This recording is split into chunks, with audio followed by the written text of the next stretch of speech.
morning, my dreams were passing by, and I awoke the tears that had filled my eyes. I need to spread my wings out and fly. I lie awake at night with these memories of feeling powerless, and they're haunting me. I'm always reaching out for this destiny to make it happen, that's all I need. Cruel fate sets in motion, and no one else knows why. Waiting for the day to come, when will it show up, claiming what's before my eyes. With every issue, I gotta breathe through, or the moment might just pass. They all told me I can't, they were laughing. Well, look who's laughing now. Now I can feel the fire burning deep within me. I'll be the hero and no one can stop me. Loudly I will scream it from the top of my lungs. You got those tired eyes from crying every moment. You cannot hide it, someone's gonna notice. I'll be your hero, no one's gonna hurt you again. Gonna raise my hand with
What is up, everybody? I hope everyone's having a great Sunday evening, and welcome to the Revolution Gaming Podcast for October.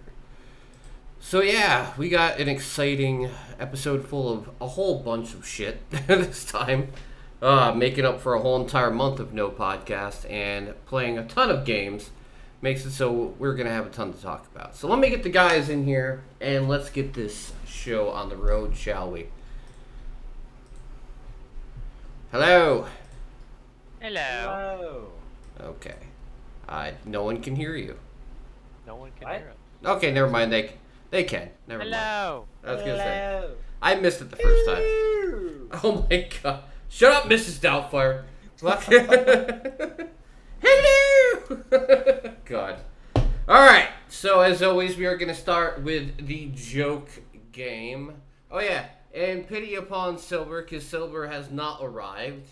He decided to take a nap, which means I'm not showing up. So, Apparently. yes. Either that or he'll show up halfway and be like... Maybe. We'll have to see. Yeah. Because we know how Silver is when he's tired. It would make no sense for him to show up. But, alright guys, what's your joke games? I found another one. So, why don't we start with Cyber Whiskey Guy's Room?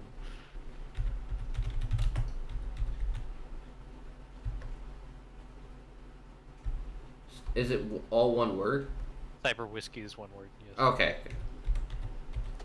That would explain why. Cyber Winter. Is it Whisk. spelled whiskey like the drink? Yes. Whisk. Yeah. W-H. There it is. Alright. Let's see what this... Guy walks in Click's adventure is set in 2053. Go for... Oh god, so basically... It's waking up with a giant hangover from whiskey and trying to get to work on time.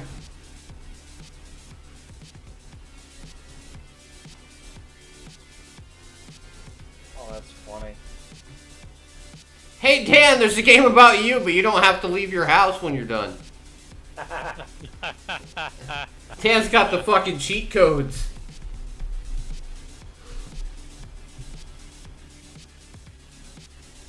As if I leave the house anyway. I know, right? Dan's got all the fucking cheat codes, man.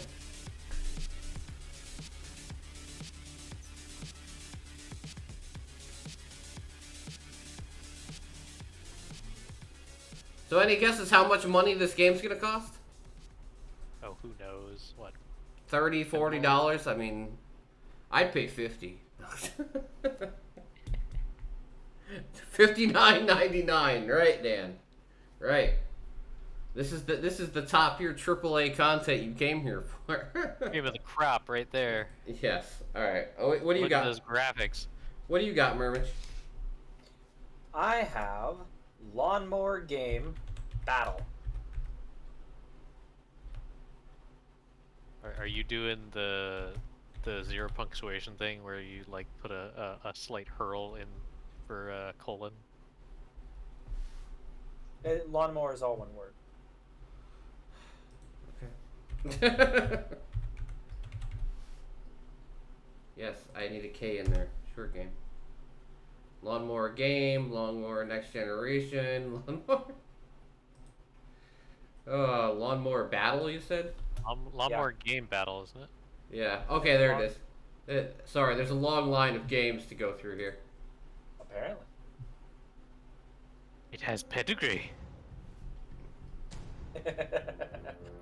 Hey, yeah. What the fuck? New part of the epic Lawnmower game series. And destroy evil enemy AI lawnmowers in different arenas. Yep. What the I fuck? Drive a lawnmower to battle. I have a problem with this. Just one. This is called living in the Northeast during the fall? Just one problem. Problem is, where's the lawns in half of these areas? There's no lawns. I love the grass physics. They look great. Where they have like the flowers just painted on the fucking thing. Mm-hmm. I'm impressed.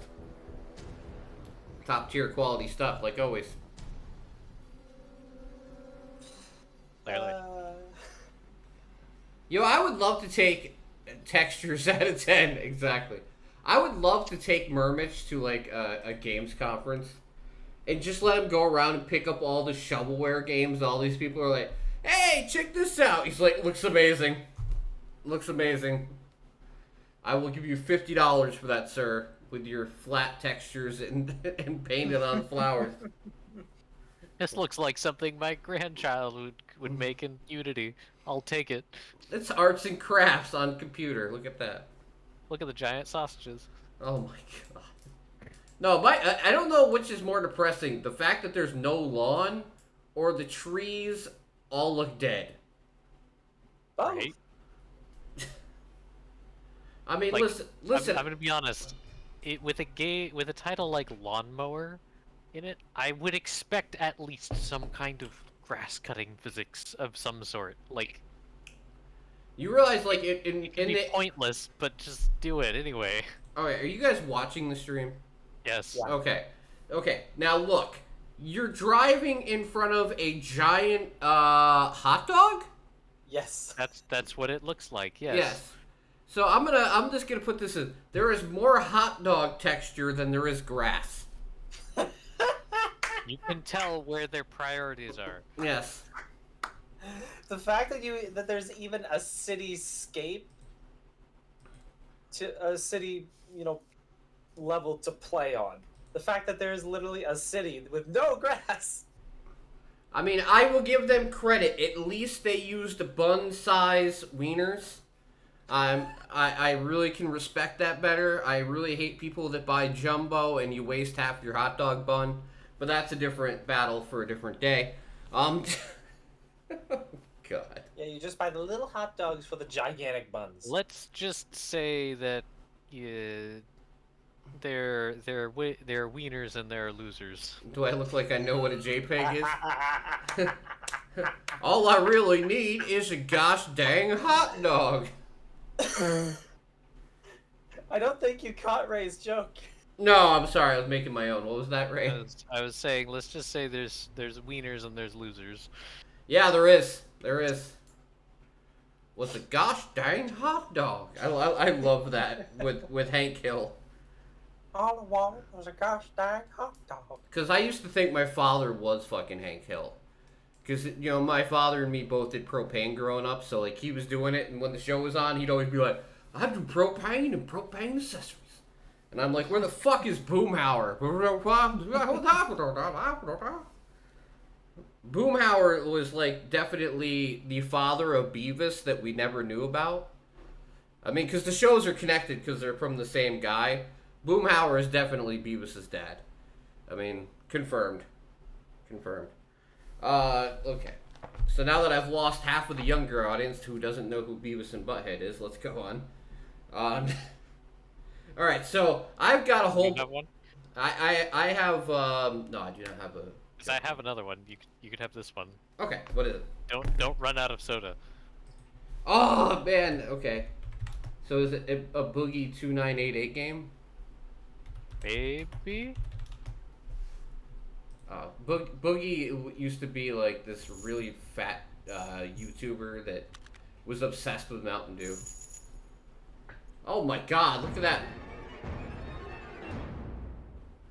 Don't run out of Mountain Dew or you're gonna get hit with No, it's not Mountain Dew, it's 7 Down. Okay. Don't run out of 7 Down or you'll get hit with a rolling pin? Question mark? Apparently it says, can you escape a humble cook? Too many cooks, too many cooks. Too many cooks, too many cooks. Also, did that say OnlyFans? Oh my god. Go to the third screenshot. I think it says OnlyFans. Oh my god, only Fantas. Only... What's the Red Bull one? I'm trying to read it. Blue cow. Blue Cow. Off. great. It even says off-brand. That's funny. That's great. Well, at least I gotta say the game has a good sense of humor, if nothing else. Yeah, oh, it certainly does. I mean, is it a good game? I guess we'll find out, because Mermich is gonna play it. No. Actually, wait. There was something else I was looking at. Where did that go? Oh, we are looking for people to volunteer to play the joke games and review them, and if you do, you will get prizes. So that's my little invitation to people. If you play a joke game and you review it on the website, which we will talk about during the middle segment, you will get rewarded for playing these nasty, terrible games and giving a honest review.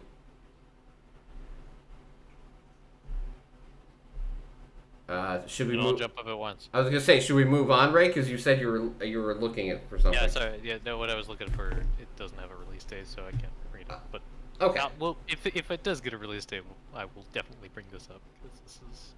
Okay. All right. So let's start talking about games. Obviously, I have a ton that I'm going to review, but I will keep them all brief because if you're interested in the games, 90% of these, well, actually 100% of these were played on the channel, but 90% of these are part of my Coffee and Indie series, which all the VODs have not been copyrighted because I don't use copyright music during them. I don't do anything like that. I make sure they can be preserved, and I have them saved, so even when it comes time for them to delete VODs after a certain amount of time, these will be safe and secure.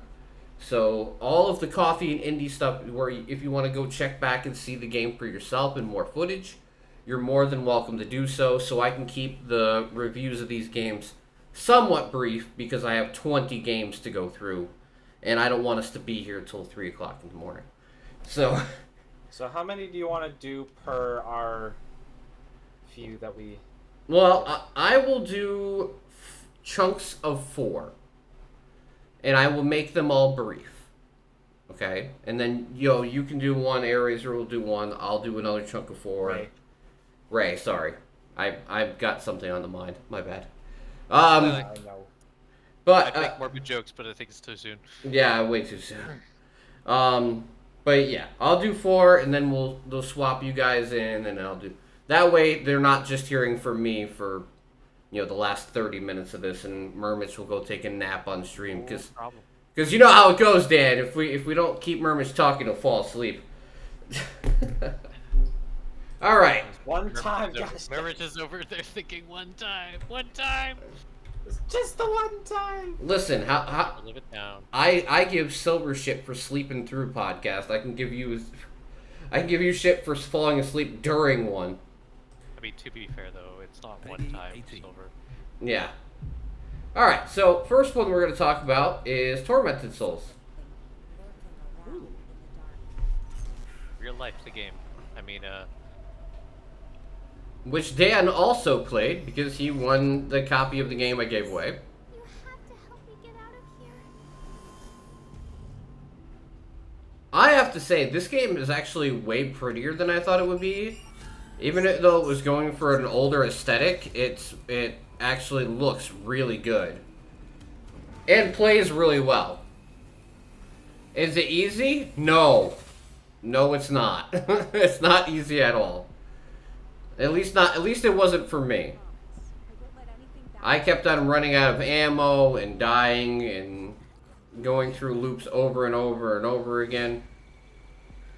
Oh yeah, and it's probably not a good idea to stream this game because there is quite a bit of nudity in the beginning of the game that I didn't realize about until I started streaming it.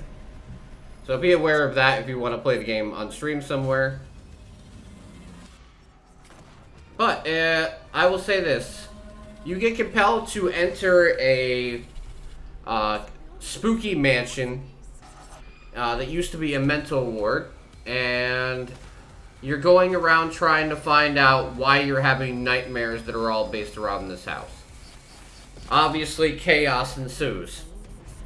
I played about an hour of it on stream, and then I played about another hour of it off stream. And it's really good, and it's a complete game, and you don't have to sit there for early access. And the bonus for Mermich, it's not a roguelike. We're gonna go back to that joke from last month. Every time you hear the word roguelike, Mermich owes everybody $1. Yeah, it's fair. It's fair. Ask Ray. He said it was fair. But I give the game a 7 out of 10 if you're just like a casual player. But if you like stuff like this, old school, horror, like tight corridors and stuff like that, it could be an 8 or a 9, really. It's just, it'd have to be something you're interested in. But it's very good. I thought it was solid. It was way more polished than I thought it was going to be originally. So kudos to them. And the game has overwhelmingly positive reviews, so I guess I'm not the only one that thought it was good. Over 1,000 of them. That's actually very impressive. Okay. Okay, next one. This is an easy one to talk about. Tales of Arise.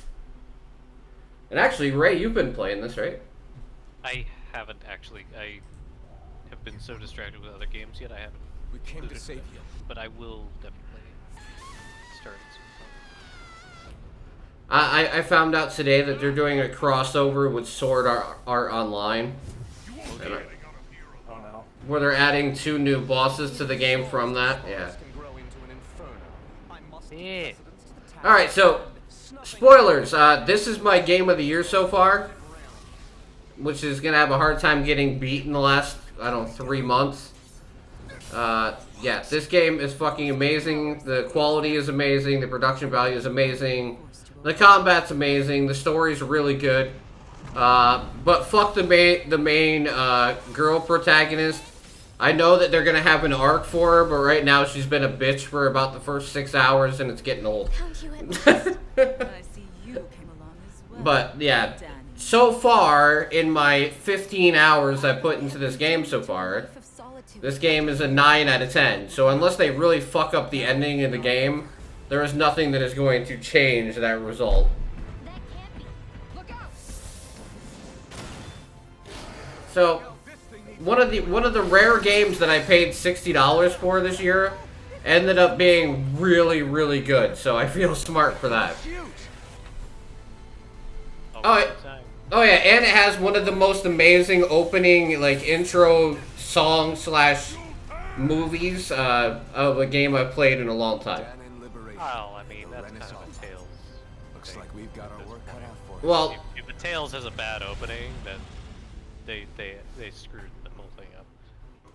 Tales of Arise has now sold 3 times as much as the next most popular game in the series.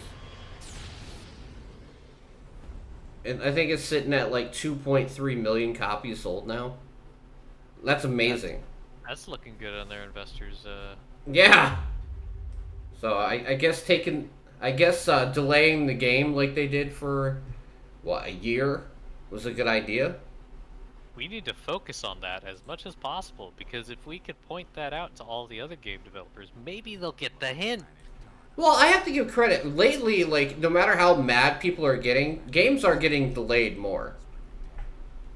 Which is good. I mean, the problem is, though, are they getting delayed because of reasons that that it's quality? Or are they getting delayed because, I don't want to go up against this game, so I'll move out of this spot, and then they don't work on the game anymore. Yeah, probably a little of both. Like, Battlefield 2042 moved only because it was going up against Call of Duty. So, I hope more games take this initiative to be, better about it and actually give a shit about their product.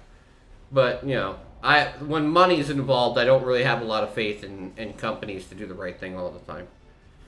Alright, so I have to skip over the next one, at least Steam-wise, because Alright, I'm going to put this out there as bluntly as possible. The next game I'm going to talk about is Sonic Colors Ultimate. If you own a Switch, don't buy it. Because the game is buggy and it doesn't run.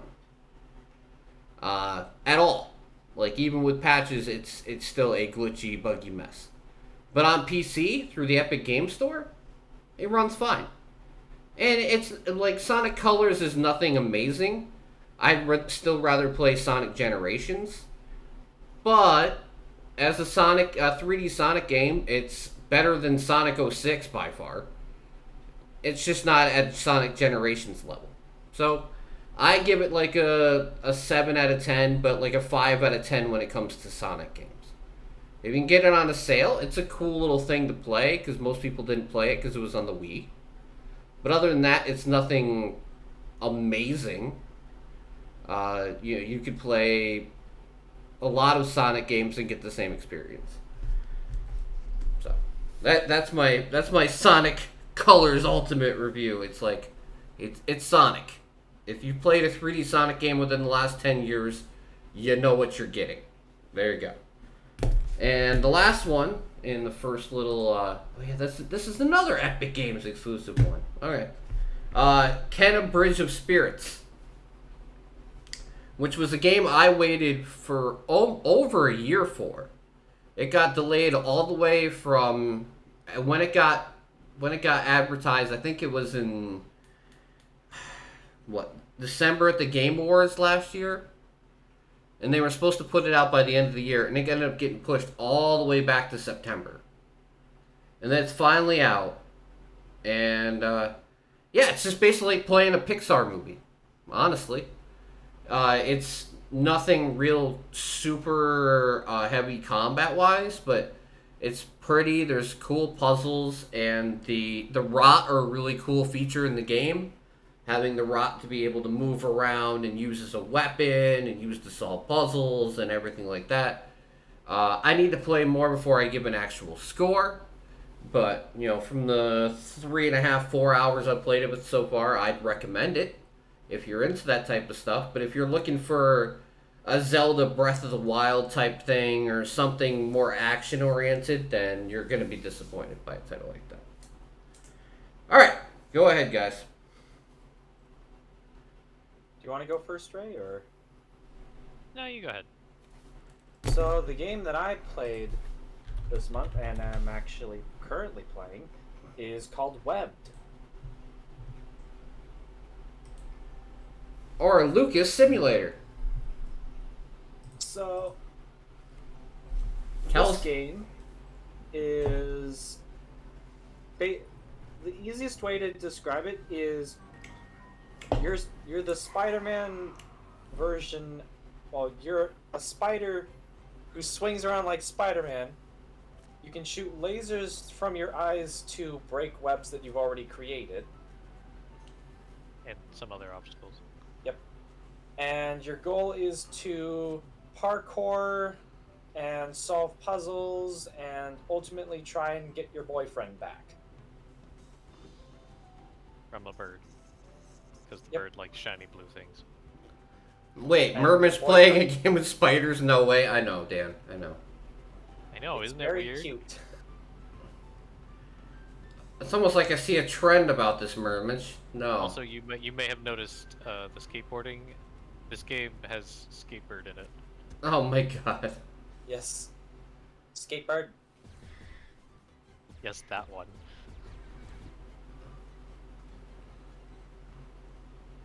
So what do you think, Mermich?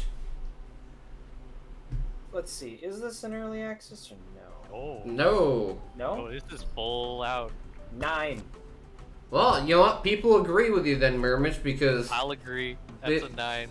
it's overwhelmingly positive with 20, Oh, yeah. 2,700 reviews. That's actually amazing, really, if you think about For it. $10, this is a Yeah. steal. Mm-hmm. You should play this game. It Yeah. is very, very fun. Awesome. By the way, Mermich, it just showed you where the D was. It's in the loop, wasn't Yes. it? That's Been trying awesome. to find that. Awesome. There are many, many secrets to be found as well. Very. Cool beans. You could do a lot of stuff with it. And just the physics of everything, you being able to move like in probably And as you can see, you can dance. It's that, Oh, yeah. it's that one spider, like... That, where they wiggle their legs where they And yeah, you can the dance Baraka with- spider. You can dance with pretty much any creature in the game. Yeah, other insects will also dance with you if you dance nearby them. Also, it's really, really cool. You can, like, wherever you build webs, they stay. So, the Permanently.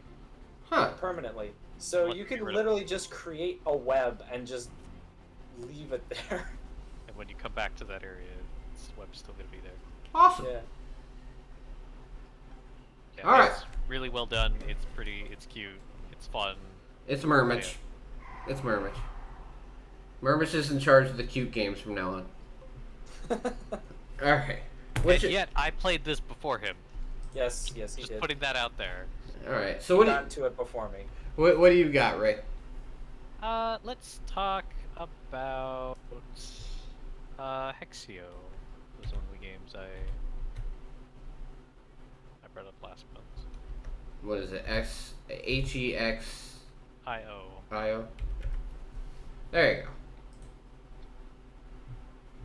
And as is my thing, it's a puzzle game where you connect hexagons a certain number of times.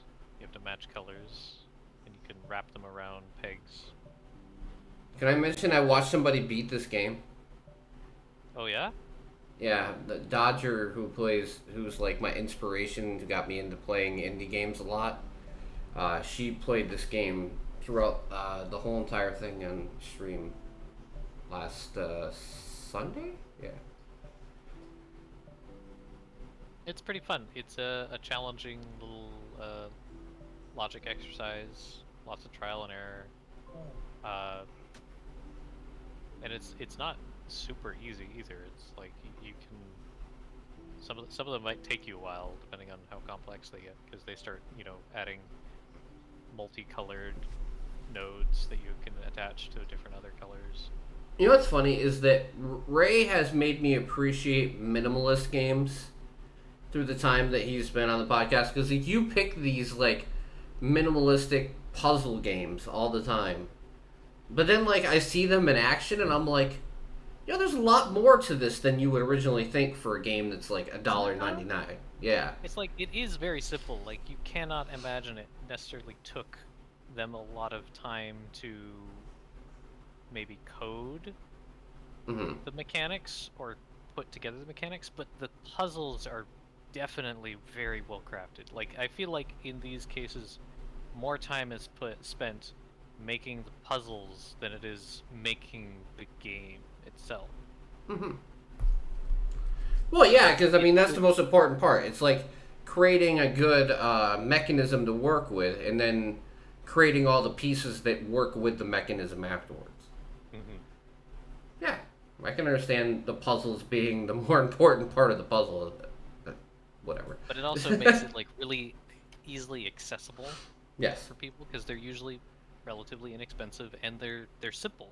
Like I said, they well, one of the other things is they can often be put on mobile devices, which is a very big platform for Oh yeah.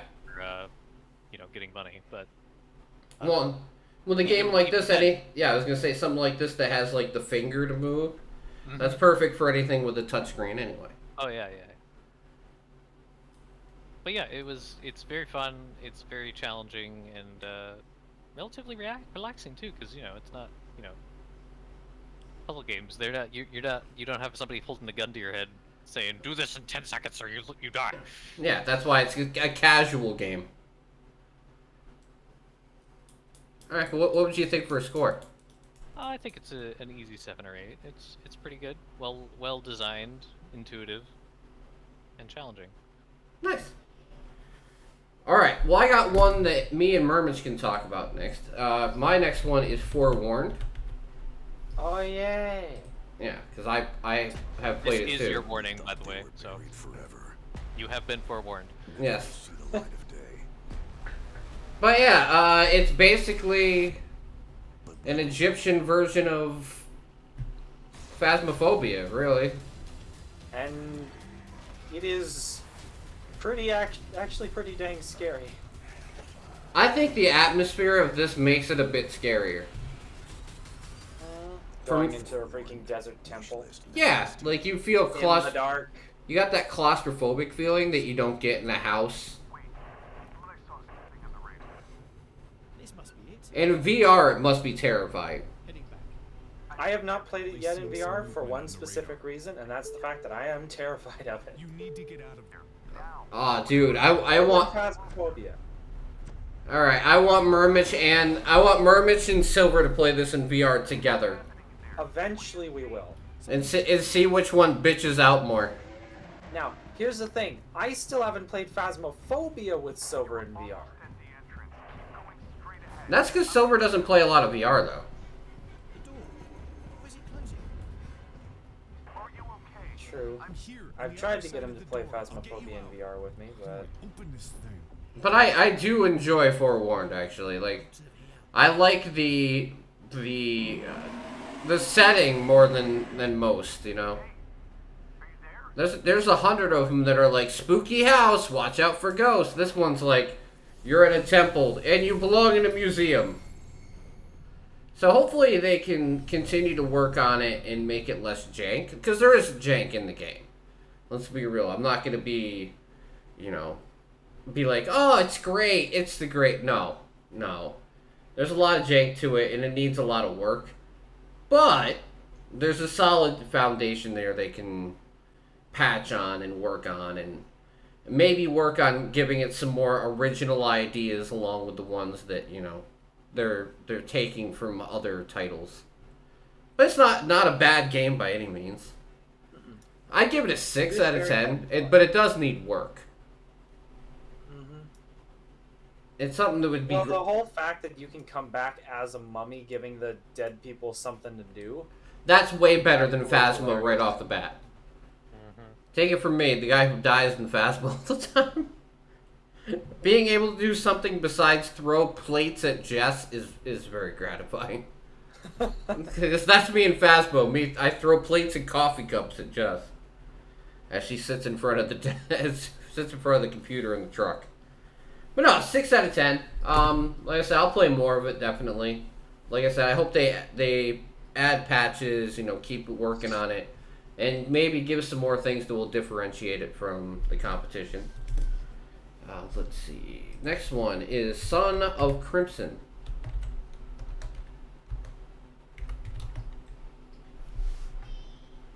Which is actually Flynn, Son of Crimson, but I didn't write down the whole title.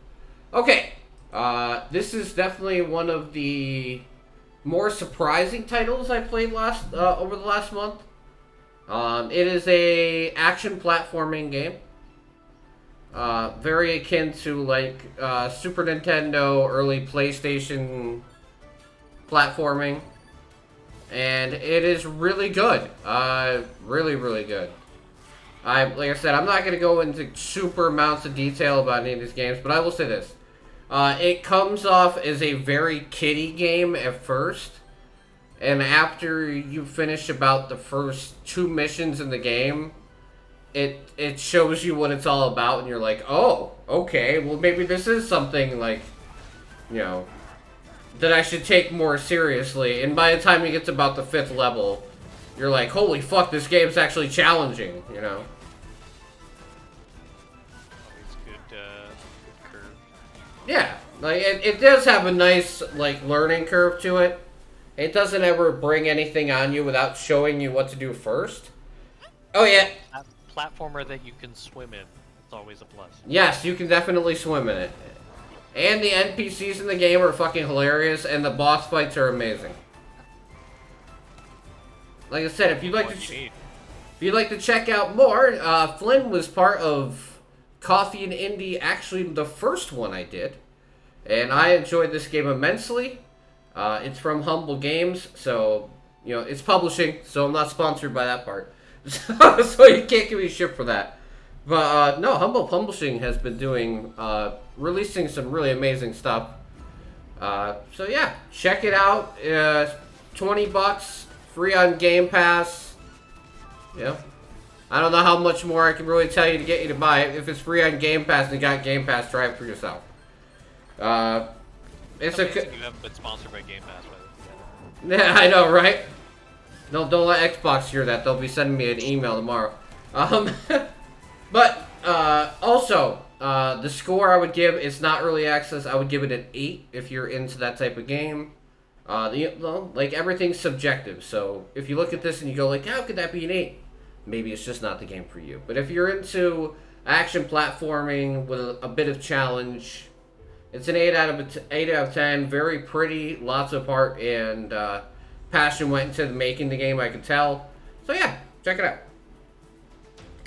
And then I get to talk about one that I didn't like, which is great. Yeah, get all that niceness out of here and talk about it. As all things should be. Okay, we're gonna talk about Fallen Knight, which honestly I played right after Flynn Crimson, Son of Crimson, and for that web game, the top comment is a much better Strand type game. Ah, yes. Ooh, yes. So yeah, this game like gives you the impression that it's like Mega Man with swords, and it does look like that. Too bad it doesn't play anything like that. And the controls are absolute jank. All the movement in the game is either slow or terrible. The bosses don't do anything but stand there and do 2 moves over and over and over again. And the enemies, all they do is spam attack you and knock you backwards about 45 times. To make it so a boss fight that should last about 3 minutes takes about 15. Because they teleport all over the place and just hit you with 1 attack and then beam away. So, I tried to give the game a fair shake, but my lord, it's rough. And I guess people agree with me there too, because it's mixed. Yeah, let's see. If you like Sonic Boom and Mega Man combined together.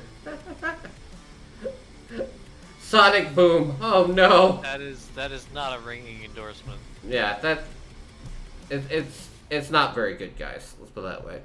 I'm gonna give this game a 2 out of 10 with a uninspired seal of approval. It's like it took 2 really good ideas like from other franchises and then fucked them up. Here, I'll take an angry show. You done fucked it up. There you go.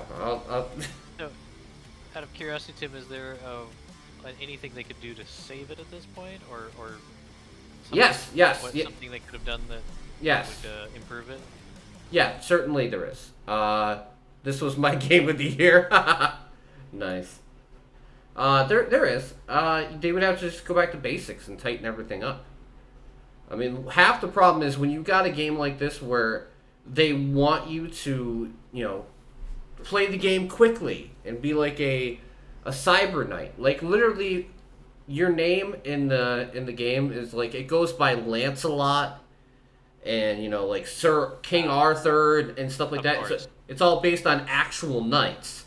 The Arturian lores and all that. Yeah, so that you're actually like a cyber knight,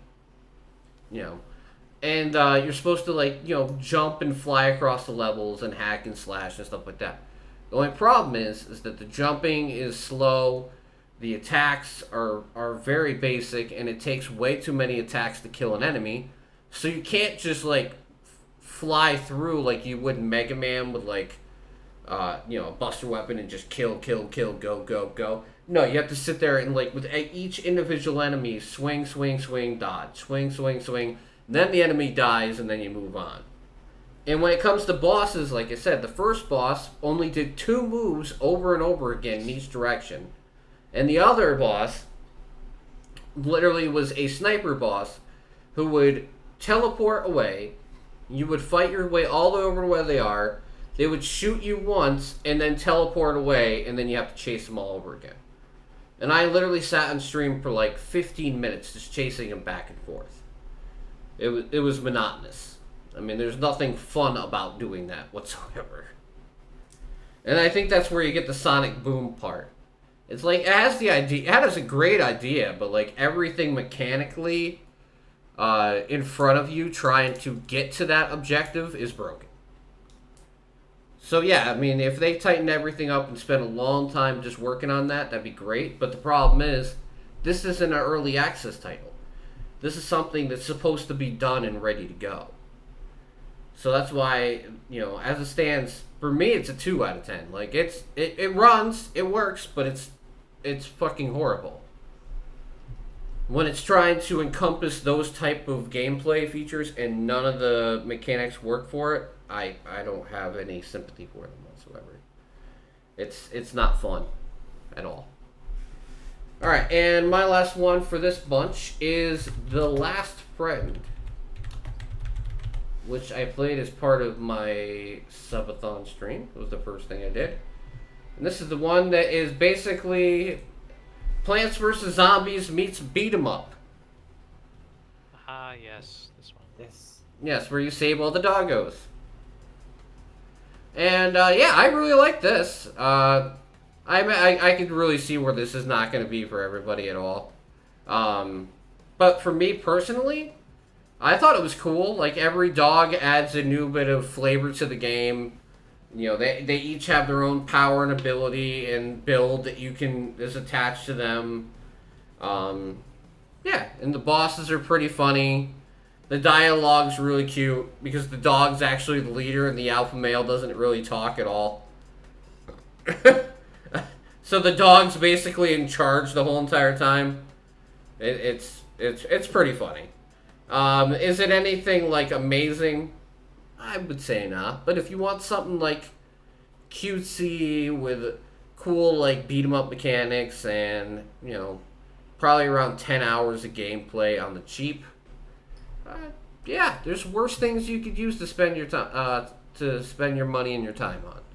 It's a $15 game. It's about 10 hours long, and it has 42 dogs that you can acquire plus rename in the game. So yeah, I'm definitely gonna write a review afterwards because I feel like I probably should to help them out. Because unless they have enough reviews to actually get a positive or negative, it does nothing to help the game itself. So I think I'm gonna go through a review afterwards. But for me, it's like a 7 out of 10. It's fun, it's functional, it's nothing amazing. It's definitely not for everybody, but it's good. Got a bit of a unique twist or combination of game styles, but Yeah, I think the problem is that one, it's pretty easy because the only thing they do to add difficulty is increase the speed of which the enemies come at you. fair. And the upgrades are really powerful. You know, I played another like hour and a half of this yesterday. And by the time you level up your like RV and your dogs up to a certain level, you're just wiping the floor with everything. And there is no difficulty setting, so like it's not like I can crank it up to go higher. It's just, it is what it is. So I think it's more meant for like younger people, I think, or maybe just really casual players. That's, I guess you would say, somebody who would actually think that this is challenging. But for a person that played beat 'em up since I was like 8 years old, it's not really hard. At least not for me. But alright, it's your guys' turn again, and Mermich, you did not play the game that I gave you to review. And you were in trouble. Well, I thought we were going to be playing that together. Can we play that together? Can we? Which one? What was the name? What was the name of the game, Mermich? I'll look it up right. Table of Tales, the Crooked Crown. Yeah, I'm gonna look that up right now, and I will tell you if we can. I thought this was a single player. Oh, it is single player. Yeah, I was letting you try it because it's VR and non-VR. Ah, I thought that it was supposed. I thought It's all right. You can together. no. Listen, you can play it. You can play it by the middle of the month, right? Just give it a try in VR. It's basically a tabletop board game, but you get to do it in VR. Alright, it's- well, look forward to that in the future. Yes. Oh yeah. All right. So what do you got, Mermich? Do you have any more, or is that the only game you had? I only had webbed. Okay. What do you got, Ray? I've got a few more we can talk about. Well, since I think we can both talk about this one, Tim, let's talk about Argami 2, Okay. Sure. which we may have to talk more about later when the multiplayer patch comes out. But Did it come out? Because I saw a patch for it 2 days ago. I haven't seen anything in news, but that does not mean it hasn't come out. Okay. So go ahead. I will follow up your comments. Why don't you? Yeah. So how long have I played this? I've played almost 6 hours so far, and it's pretty fun. It feels different from the original game. I get why a lot of the reviews are somewhat mixed. It doesn't have that same feeling the first game had, but it is definitely a fun, solid stealth game that they've added co-op to, which again we haven't had the chance to try out since we're on different platforms, quote unquote.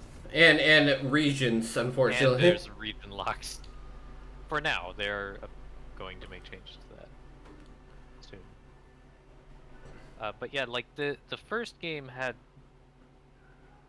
more of a focus on shadows that that seems almost completely missing with this game. The only like nod to that is the way your character's color changes in darkness. It seems like more they want you to use grass and elevation. Yeah, and I don't think there's any problem with that necessarily, but it's like going from the game of you're a shadow assassin, stay in the shadows or die, to okay, now you're kind of a normal assassin, sneak around like this is Assassin's Creed. Do you think maybe they were trying to make it more casual so more people could play it? That could be. I would accept that as a reason for the change. From the look of the reviews, I don't know if everybody was necessarily happy about that, but I don't think it's a problem per se. I still think it's a fantastic game, but it certainly it feels different from the original, and I do almost wonder if it wouldn't have been better if they had kind of continued or just made a sequel more similar to the original. What did you think of it? No, I liked it. I played the original years ago. I feel like this is way easier to get into, and I think that's why they did it that way. It's like they're putting it on Game Pass. They're they're giving it all this like momentum to try and get it out to as many people as possible. So it feels like they almost took away the challenging grit of it as a way to make it more open and accepting to more people. Like I said, I can see why it's mixed though, because if you're a fan of the original, you're gonna feel like, well, why the fuck did they do that? But on the other hand, like companies have to make money, so it's kind of like the same shit that Shadow Warrior did, right? Shadow Warrior, the rebooted Shadow Warrior 1 was a single player, like story driven, like gritty, 3D, like upgraded the original series. And then with the sequel, they added co-op, and adding co-op took away from the difficulty. And it also messed up, like, the AI scaling, like, with difficulty and stuff. And it almost feels like with this, they added co-op and made it easier to try and just, make everyone happy. But, at the end of the day, you can't make everyone happy, and you're going to make less people happy with the more you change things. So I like it. I am like I said, we haven't played co-op. Co-op could make it a lot more fun. But from what I played of it, it's good.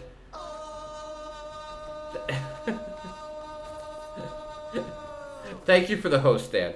And it makes it good, but it just doesn't make it as compelling as the first game, I guess you would say. Like, I think the difficulty made it a bit more compelling, or like challenging and you felt like more engaged to play. But for me, it's a 7. I don't know what you feel on the matter of score. I think I'll give it a 6 for now, because it is a very functional and it works. It's fun. It's got everything, it's got all its ducks in a row. But it kind of feels like it's missing a spark the first game had. Kind of, like... That's what I'm hoping that co-op is. Yeah, maybe. Maybe it's partially that it almost feels like the story is more detached from the characters. Like, it's not so much of a personal story anymore.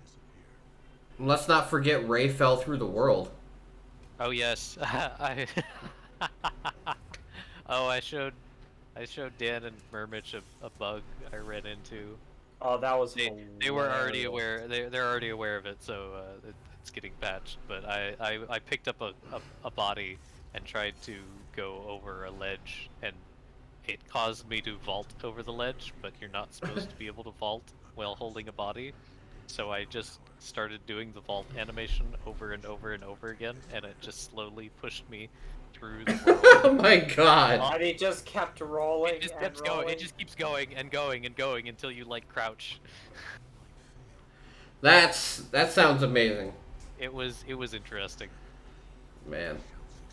So yes, hopefully a few following updates will let us try out more co-op and see how much that changes things. But if you are looking for the original origami experience, this probably isn't what you're looking for. But if you do like just a good story stealth game that's all assassiny and sneaky, then yeah, this is great. You want Assassin's Creed without the Ubisoft? Basically, Yeah. that is a good description. Oh, and without the boats. Sorry, you cannot boat and you cannot swim. So Yeah. Another game where you can't first swim. Assassin's Creed, not like third Assassin's Creed and later. Oh man. Alright, next game I got quickly is Severed Steel, which I also played on the channel. I gave Silver my extra copy, which he was supposed to review. But he's not. Would have been able to, but he's not. Yeah. This game is amazing fun. It's like playing Super Hot and Doom and they made a baby. It's really fun. That does sound super hot, I'm gonna be honest. it's really fun. I mean, it might look overwhelming with the speed and everything, but my lord, it is so fast. But you can shoot and shoot and shoot, and you'll just automatically pick up more weapons. And then when you're done with that weapon, you throw the weapon, hit the guy in the head, steal a new weapon, and just keep on firing. And the level editor they made for it is crazy. You can just fill the whole entire level up with as many guys as you want. It's great. I think the levels that people are going to make will make it even more incredible, honestly. Well, it's definitely gonna help with longevity, that's for sure. Yeah, this game is a 9 out of 10 for me. Like it's when I was streaming it, people were like, "Wow, this shit's a 2 and 10 for me." I was like, yeah, this is one of those things where you'd probably have to try it first. But for me, originally, I was like, "Am I gonna like this?" And then I started playing, and I was like, "Fuck yeah, this is amazing." You know? Alright, I might have to keep an eye on that. Yeah, because it's fun. It's a lot of fun. Let's see. Okay. Another one of my mediocre games that I played.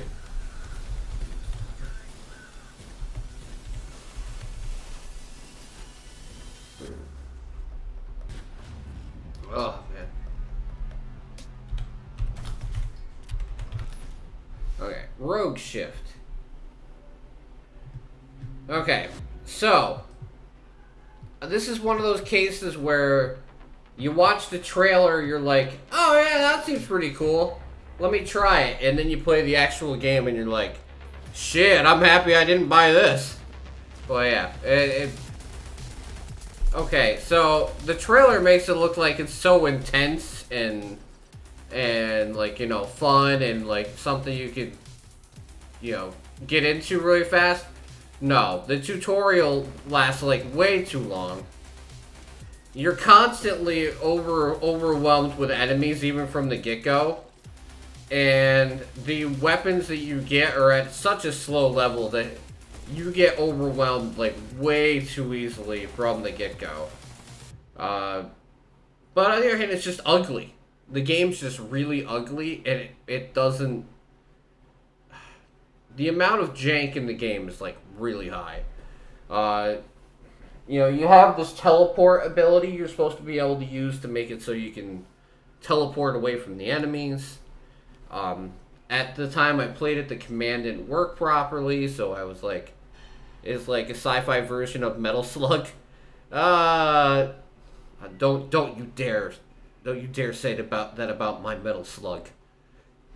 Metal Slug is like god tier fucking side-scrolling shooter game. This is nowhere near that. But how you doing, Blake? But no, this is all right. This is it's not terrible, but you can tell that it's a very, very low budget game. Is it multiplayer or single player? It is multiplayer. I don't have anybody to play it with, and even with leaving it like open to public, you know, trying to find somebody to play with, I could not find anybody. But I imagine if you had somebody to play this with, it'd probably be better. But single player, it's just not balanced properly at all. Sounds like it is not balanced for single player at all. No. But it does have online co-op, which would probably make it a lot more fun. You know, it's actually another one of those 3-player co-op games. I don't know why. Origami 2. I don't know what the trend is, but hey. Yeah, I don't know what 3-player is now, but you know, taking away that extra player makes it so you can have higher fidelity. Yeah, I don't know. Yeah, that works unless you don't put the extra fidelity in there. Exactly, except when your game is jank and very low budget, and then you have no reason to make it 3-player, but whatever. Yeah, I'd love to try this with somebody else if somebody else owned it. But I have to judge it based on what I played, which is only the single-player part. And it's like a 4 out of 10.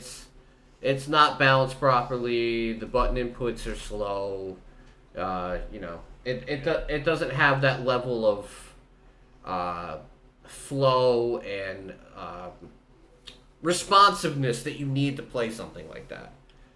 So, you know, maybe it could be better in the future, but it depends if they put patches, because, like, this game has been out for almost a month, and there hasn't been more than, like, one hotfix patch.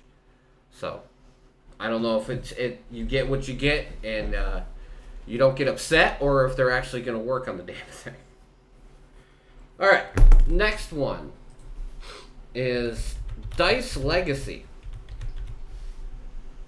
This one that I brought up last month. Yeah, and this is also one that Dan told me to do. During the first Coffee and Indie, he mentioned this, and I went and requested a key, and they're like, here you go! So I played it. So, this is pretty cool, actually. I find the idea of this game pretty good, and the gameplay loop for it extremely fun. So, you basically, you're trying to build a civilization, and you need to roll the dice. Oh man, I need to blow my nose, I'm sorry. After this one, I'm going to have to go for a second. But you're basically rolling the dice to give you, like, different people that you can put in different positions to either, you know, get wood, or cook food, or get lumber, or get rocks, or get everything else. But they're all associated with a different side of the dice. And then you have to put your dice aside, and you put it in, like, the food hut to re-boost it up. Because if you keep on rolling your dice and they get to 0, they die. Like, the dice die off. So you're constantly rotating your dice in and out. Like, you know, re-boosting the dice, rolling the dice to make sure you can get this, and this resource done. And then pull those dice out and, you know, boost those dice while you bring the other dice in, and then do, like, housing and expansion and everything else. So you have to keep rotating in and out, in and out, in and out while trying to keep everything going. Because there's seasons. You have to worry about freezing during the winter. You have to worry about keeping everyone fed during the summer, trying to bring like imports in like you would in any other game, except it's all based on this like dice ballet mechanic of back and forth. Interesting. I really enjoyed it. I don't agree with the reviews. I'd say it's a 7. I played it for 3 hours total this month. So it's enough for me to like, do a couple runs, fail, and then get a third run, and I was like, alright, I think I got this. And, and I played it for like an hour and 20 minutes without failing, and it was... Eventually, I had some scavengers come in and burn down my main building, which is the game over. So you have to, like, if that happens, you have to roll your dice until you get somebody who can come in and put the fire out, and when they, you're using that resource as a person to put the fire out. So you have to roll the dice until you get that resource. So yeah, it was pretty interesting, and totally worth playing. So, let's see, how much is it before I mention it? $20. Yeah, it's worth $20. So, if you like something different in the city builder and survival genre, and you want something a little more, like it's got RNG, but a little more playful and not just your average, loop that you normally get from these type of games, yeah, check it out. Alright, and I've got one more, and then it's Ray's turn again, so I'll go blow my nose when I do that.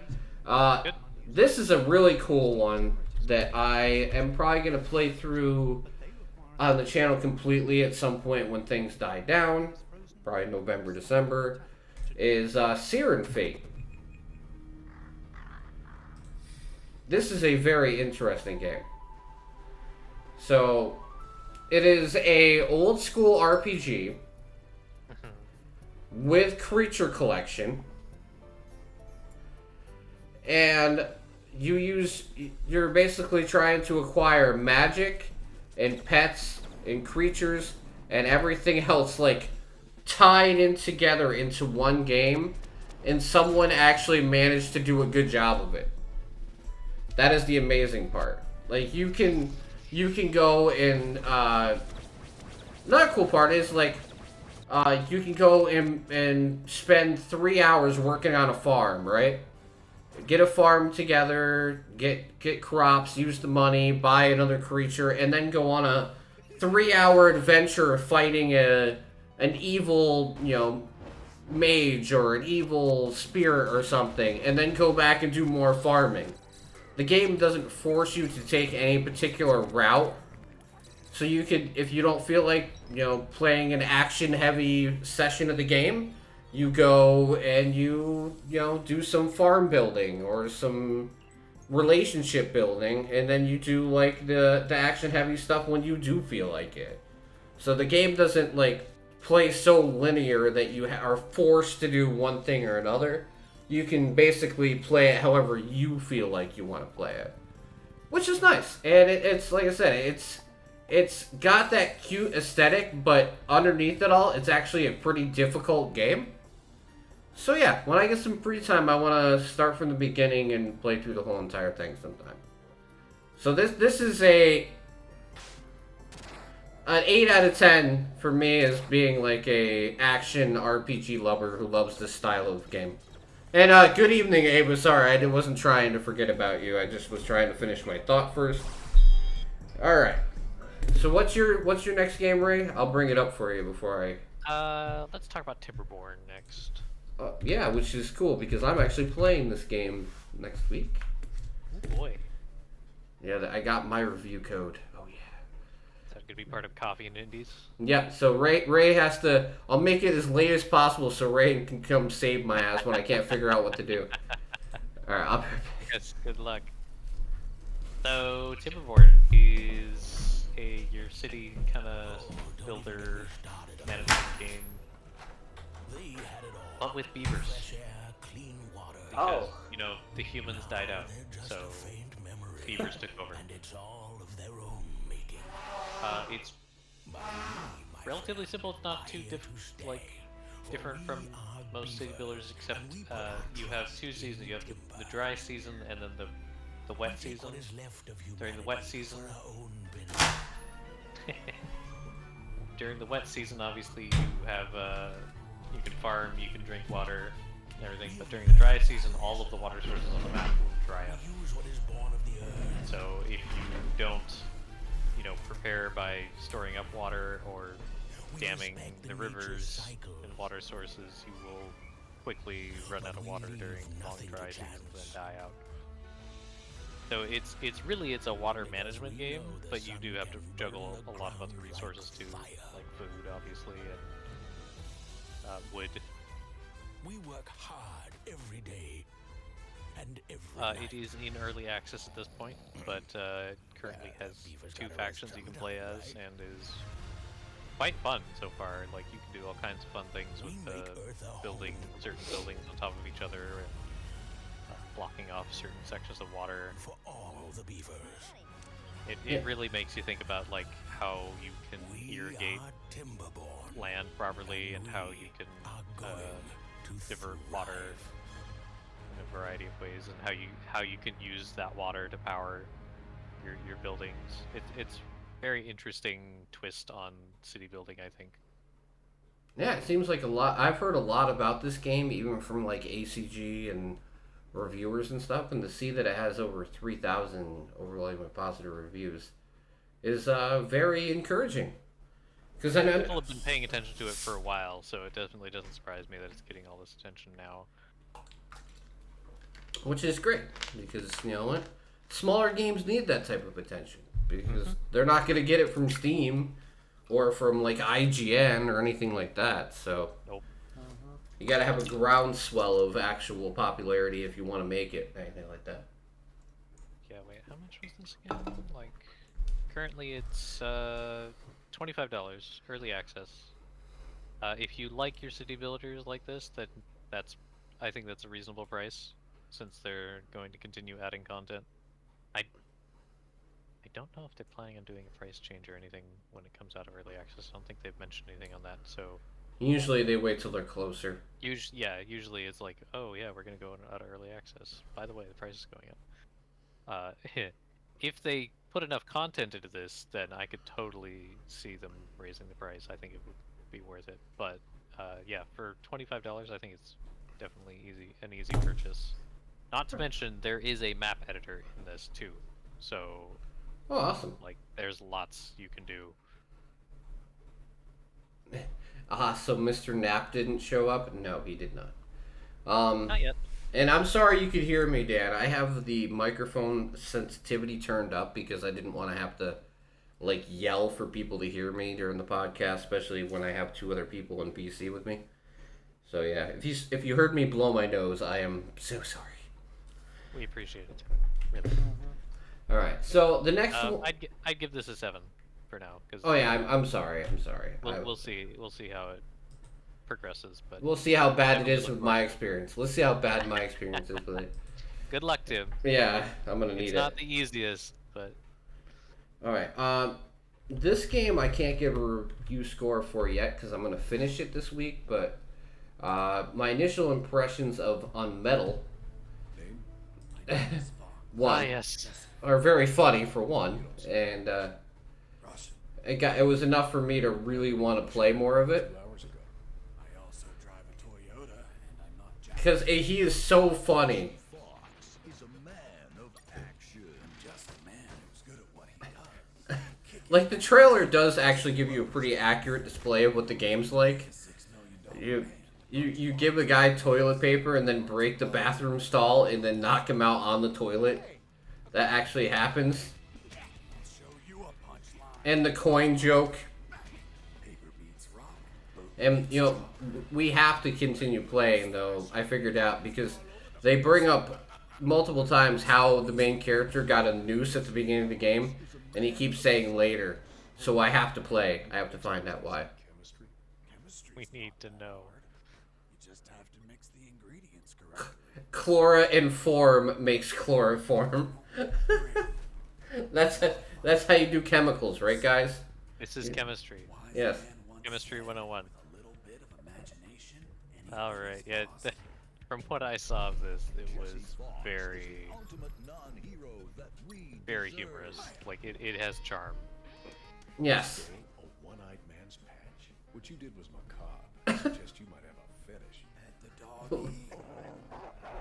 The sewer was infested with assassin rats. Okay. But no, we're gonna finish that up on Friday, so I can't really give a score right now. But what I'll say is, if you're interested in like old school, like it's almost a parody of what? Metal Gear. Yeah, Metal Gear, like the original Metal Gear. If you're into anything like that, it's on sale for $15 on Steam and like $13 on Green Man Gaming. So if you're into anything like that, it's worth that much. Okay.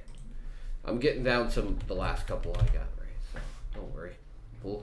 We'll get through this. Together. Yes, together. Dream Cycle, which is another disappointing one, unfortunately. From the creators of Lara Croft comes a game that barely works. Because the trailer makes it look really cool. When you play it, it is not very cool. Till you are whole again. It feels like, how do I put it? It feels like playing a janky version of Skyrim with a very ugly female character. That's pretty bad. The only, Unfortunate. the only thing that actually is really cool about it is the voice acting. Oh. So like that main character's voice acting is actually really good. Everything else about the game currently, it is in early access, to be fair, is not great. Like the spells don't work right, but like the platforming, like a lot of the textures are kind of busted. A lot of the mechanics in the game are kind of busted. The shooting, like the target will be in the middle of their chest and will shoot at their feet. The melee attacking has like no collision, so you'll feel like you're hitting them, but you have no idea if you are or aren't.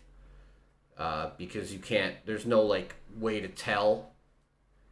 So like usually if you shoot somebody, you can like tell you shot somebody, or if you stab somebody, you can usually, there's a feedback to let you know you're doing something. In this game, they don't have any of that yet. So like everything feels hollow.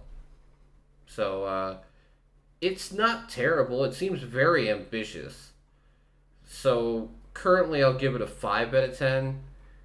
I'm not really hopeful about them being able to fix everything wrong with it, but they could. And if they can, then it'd probably be, an 8 or a 9, because there's a cool idea here, like an action RPG, with a cool, like, assassin-like female protagonist and dimension hopping and everything like that. It seems all really cool ideas. It's just currently there's no semblance of execution, which is unfortunate, but it happens a lot of times in games. You overpromise and underperform. So yeah, it's a 5 out of 10. That one I would be like, check on it in 6 months to a year when it comes out, early access. Next one is another one I really liked, which is Crown Trick.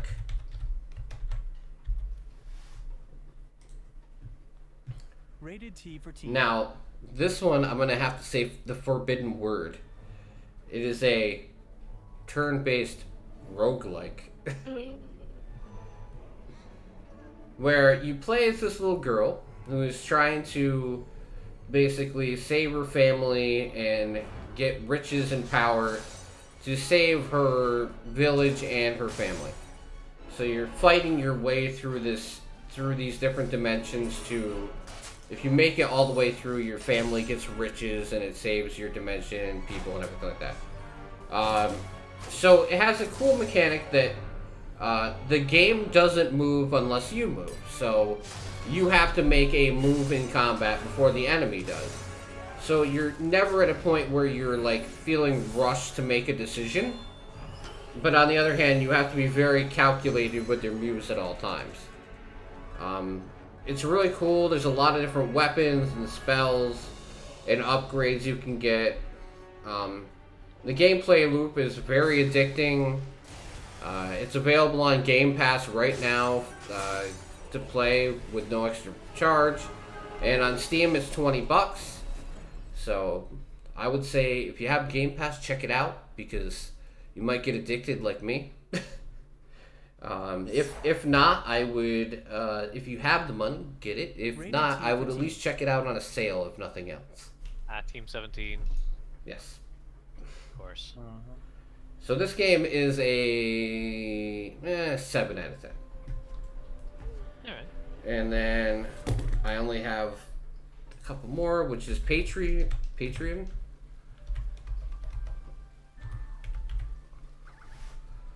Okay. Yeah, I also have one more. Full disclosure, I didn't really enjoy playing this game much at all. The dev pretty much just was like, we gave you a key, and I'm like, well, I don't know if this really fits. I could just recycle the key back to you because I hadn't acquired it yet, redeemed it yet. And he was pretty much like, well, you said you'd do it, so you have to do it. So I played it. There's nothing really unique about the game. It's just a city builder, which is not great, right? It's nothing that's my cup of tea if it's just a basic city builder. You get to build cities, you make laws that affect the city over time. You obviously, try and get imports in so you can continue to build and survive the winter.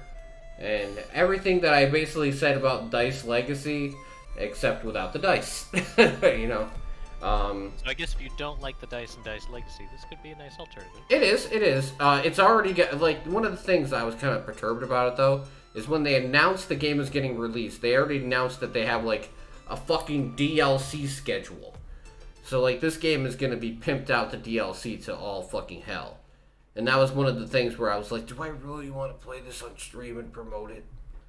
But, I'm a man of my word. And hey, some people are fine with that. And if you really like city builders, then maybe this is something to look at. But I guess be aware, they've already got DLC planned. Yep. Lots of it. Now, Dan, do you have games to review, or do you have games that you're looking forward to? Because I do see that you said I have a couple. Okay, last two. These are going to be really short. Don't worry. Sable. Okay. Sable is a artistic game with nothing more than just a world for you to travel in. I'm not really a fan of this game at all.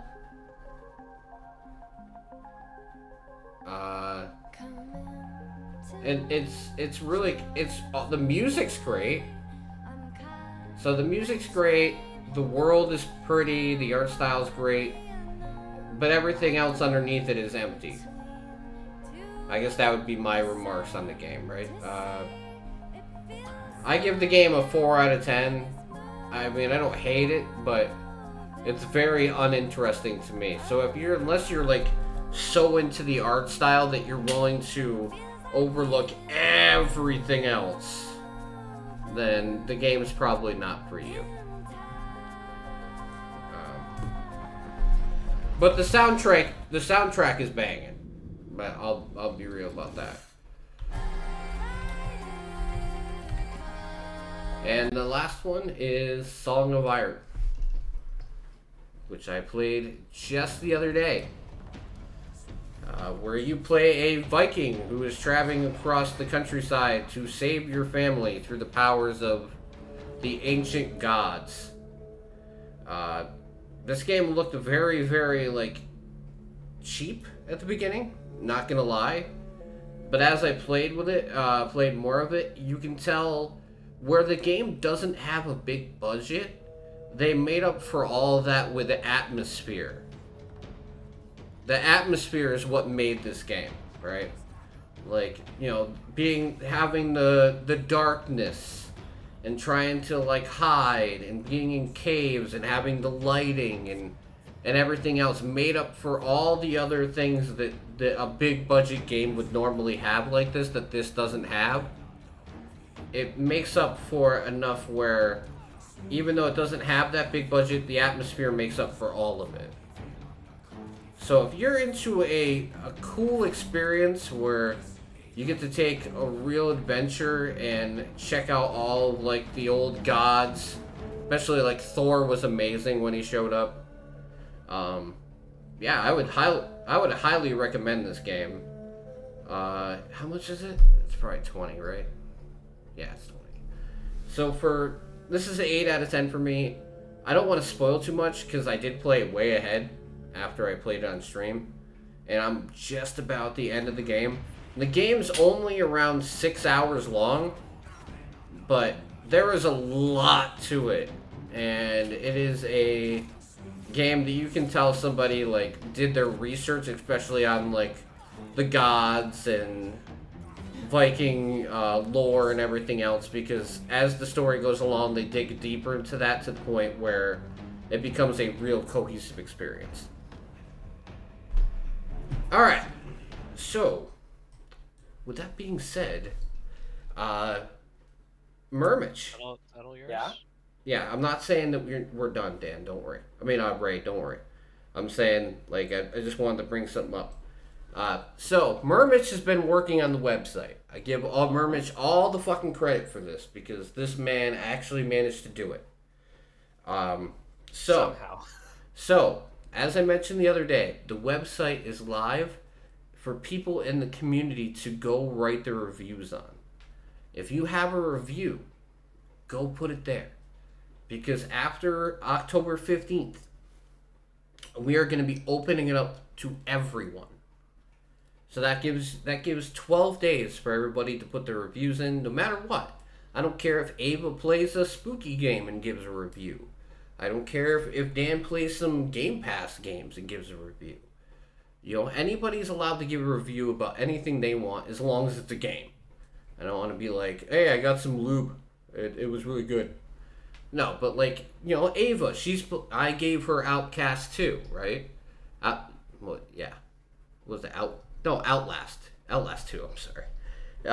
I gave you Outlast 2. Like, if she finishes the game and wants to write a review of it for her perspective, she can go on there, write a review, and it'll get noticed by everybody who puts in traffic.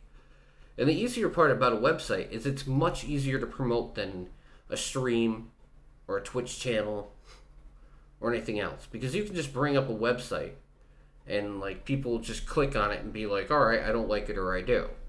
But at least you can get them there easier than you can with a Twitch channel and being like, well, you got to create a Twitch account, and then you go to twitch.tv/mychannel, and if you like me, you could follow, and if you really like me, you could sub, and if you really like me, you could sub and actually show up. I mean, I feel like promoting a website is extremely easy comparatively. So, yeah, I just want to put that out there for everybody. If you have a game that you have reviewed, like in Dan's case, like he says he has a couple, put them on there, please. And if you have games that you're looking forward to that we do not mention, please put them in the Discord in that proper channel for them, please. And also, on the 15th, like I mentioned earlier, on the podcast we do on the 15th, which is the mid-month podcast, if you have any reviews, you can jump in and do them during the podcast. Because during the one at the beginning of the month, like right now, this is the one where it's going to be me, Silver, Mermich, and Ray. But during the middle of the month, if Mermich has nothing played, or he doesn't have anything to talk about, he doesn't have to be here. So if he doesn't want to be here and Dan has games he's played, he can jump in the podcast and he could be in Mermich's spot. Yeah. You know, it can do that no matter what. You know, so we're making it open so everybody gets a chance to be part of it if they want to. All right, now I know you still got a game probably, right? I just wanted to put that out there real quick.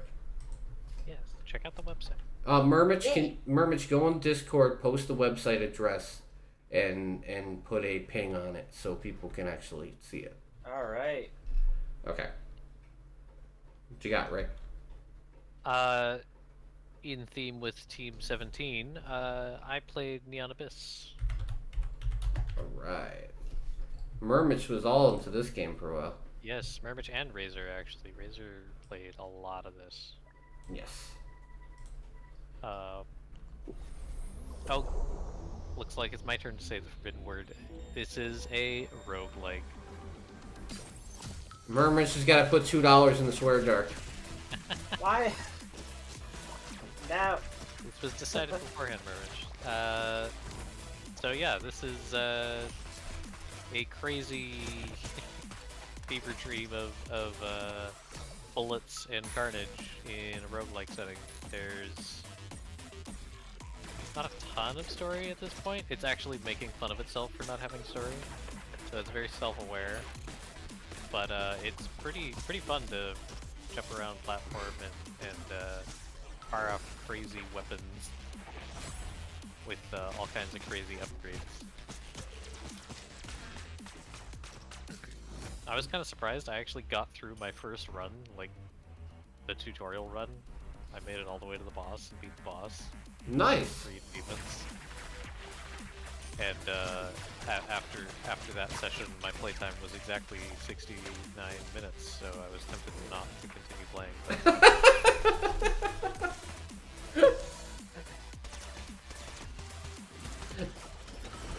You cannot mess with perfection. It had to stay that way for a little while, but you know, you gotta continue playing at some point. So, yeah, I've beaten another boss since then, but it's challenging. I've only been playing on normal difficulty so far, so there's a harder difficulty as well.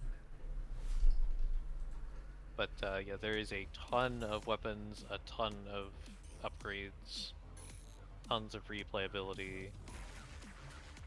If you like your roguelikes, platform shooters, then by all means, this will definitely entertain you.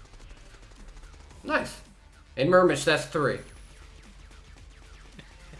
The only downside is that sometimes when things get a little crazy, it can be really hard to see what's going on over all of the particle effects. Oh yeah, it's like you got supreme bullet hell going on.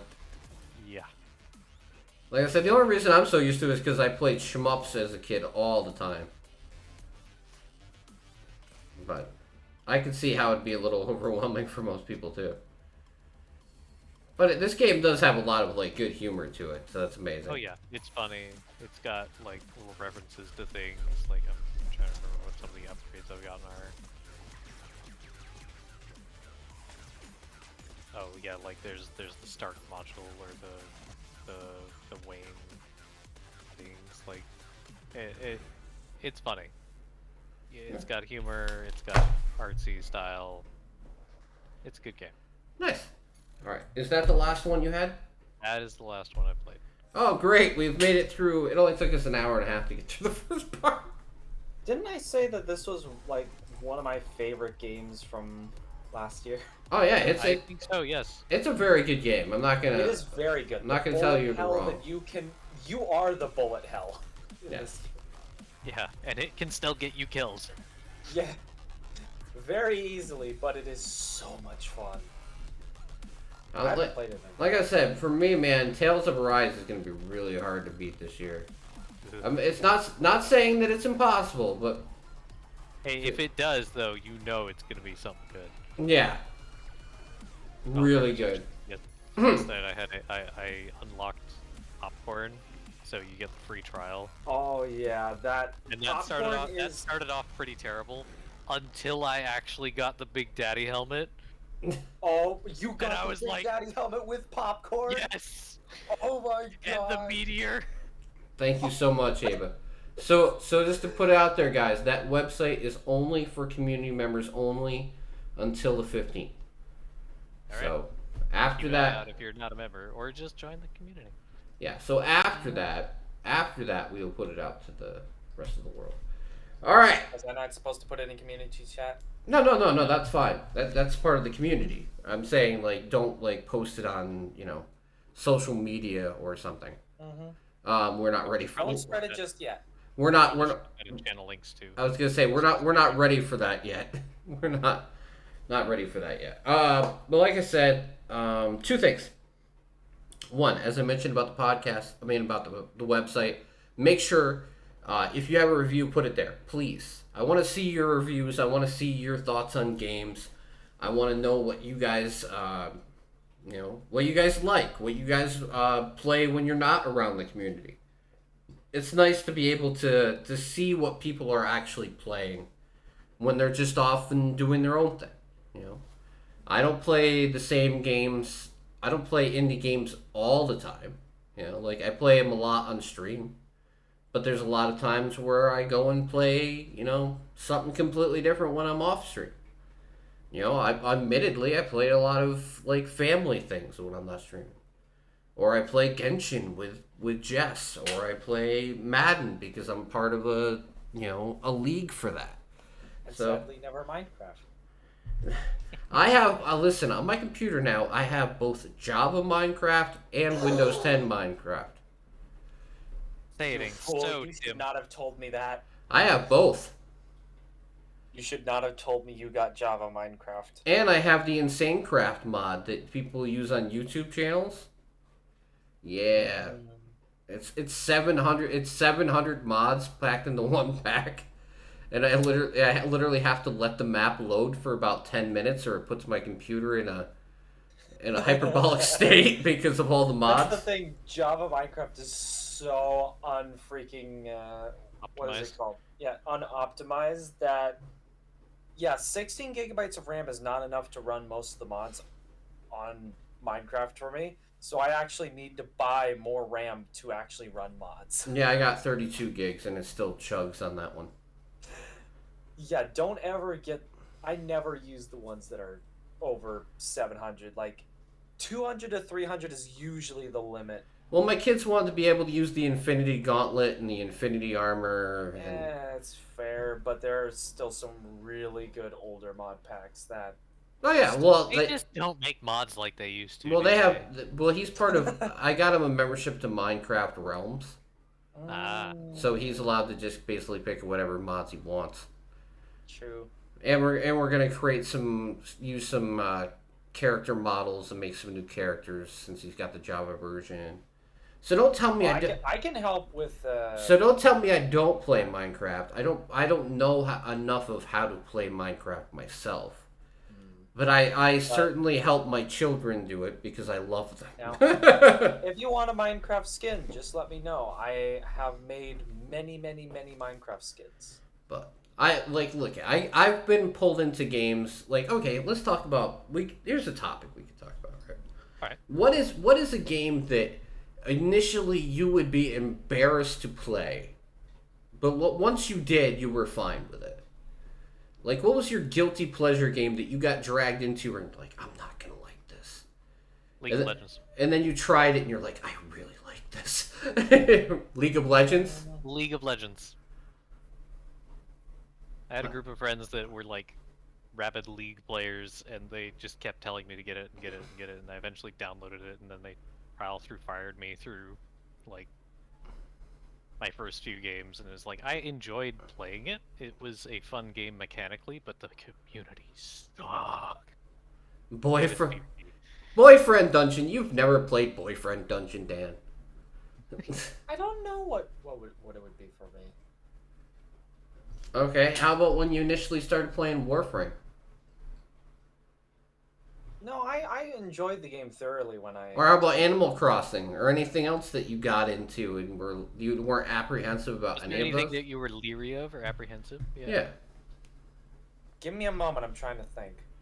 It's a long time to remember. No, I remember Warframe being again, we gotta thank Total Biscuit for bringing light to Warframe in those dark times for digital extremes, but I remember seeing it and being this looks cool.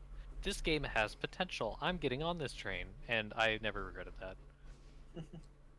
Mine would probably be, honestly, Diablo 2 way back in the day.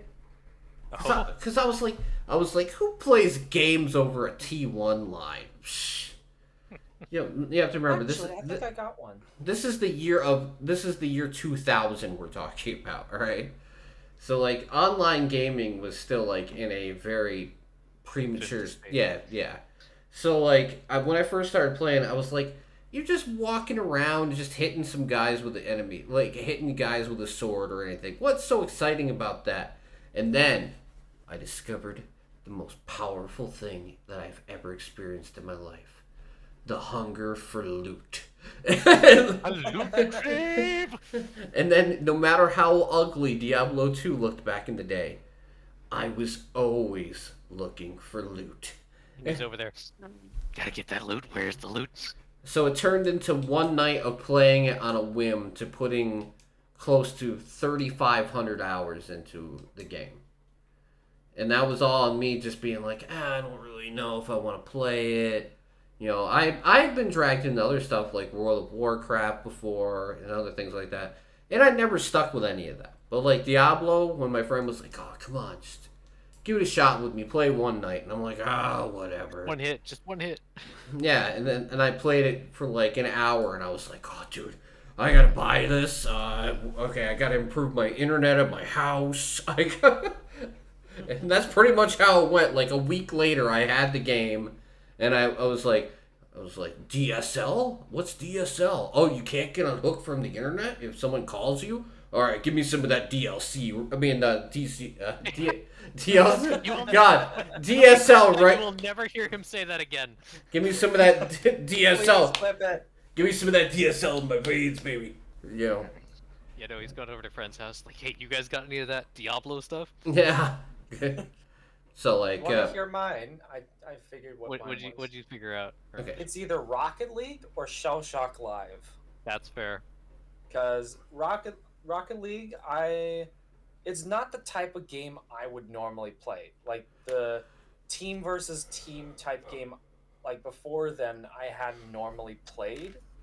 Like, sure, I'd played Super Smash Bros., but that's pretty much the closest to that style of game that I ever played.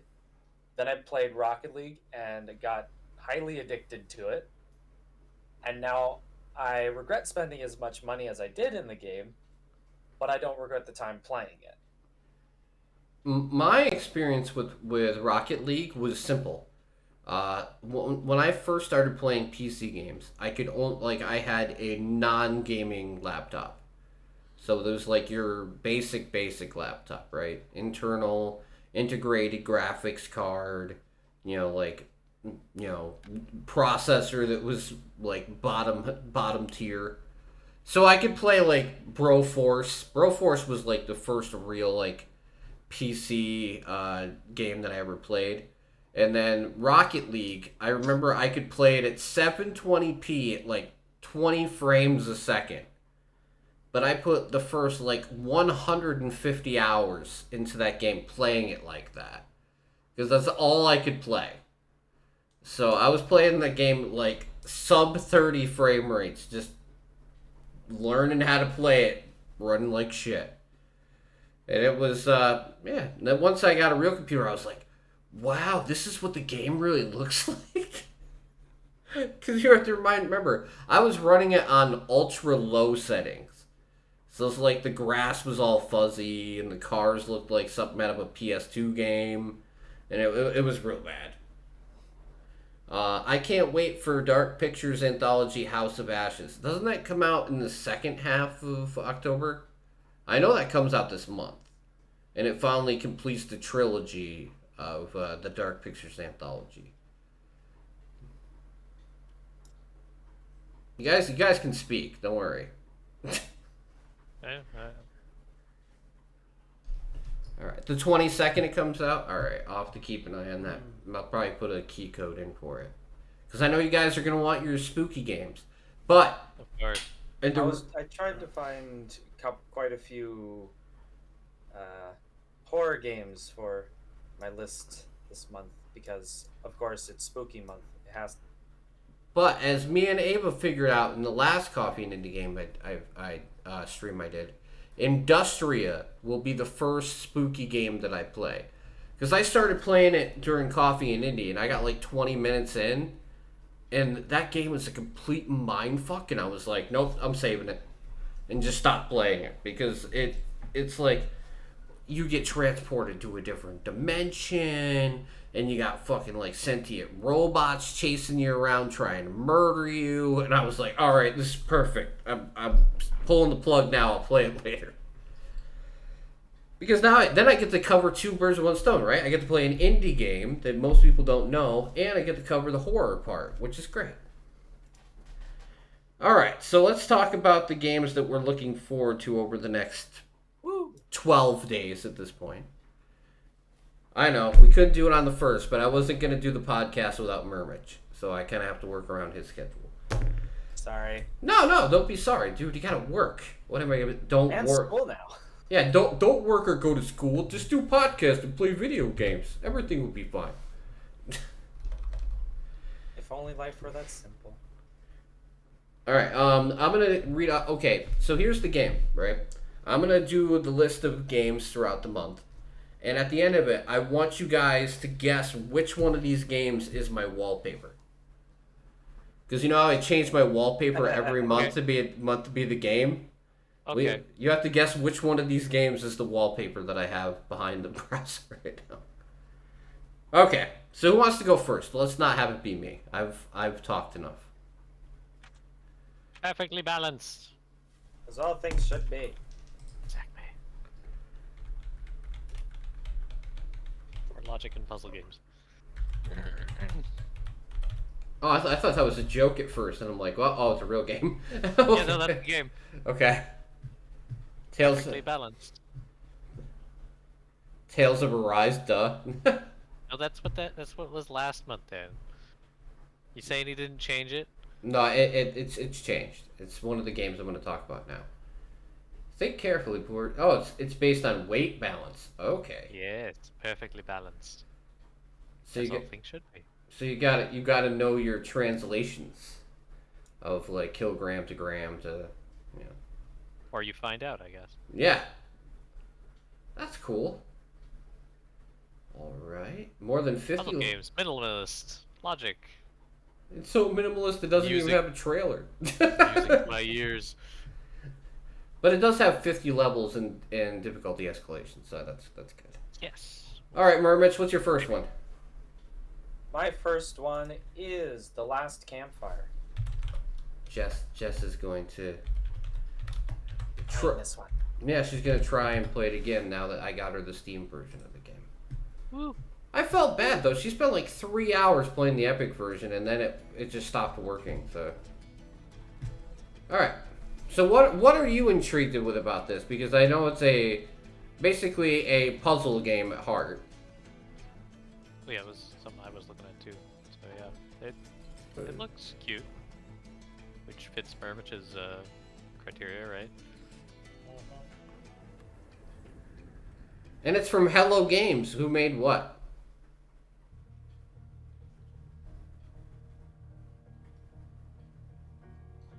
Why can't I think of this right now? I don't know. Mario plays it. Oh. No Man's Sky? Yes. This guy? Yes. Right. It's a crazy offshoot, don't you think? Like, the same people that made that made this. Well, hey, at least they didn't try to oversell this. No. They go like Peter Molyneux and be like, it's the greatest thing ever. They'll be multiplayer, yes. Yes. And then you see somebody and you just see a dot on the map. No, they didn't sell it at all. Yeah, I know, because they made an Epic exclusive first. A lot of people didn't even know this game existed. See, Dan's like, I've never even heard of it.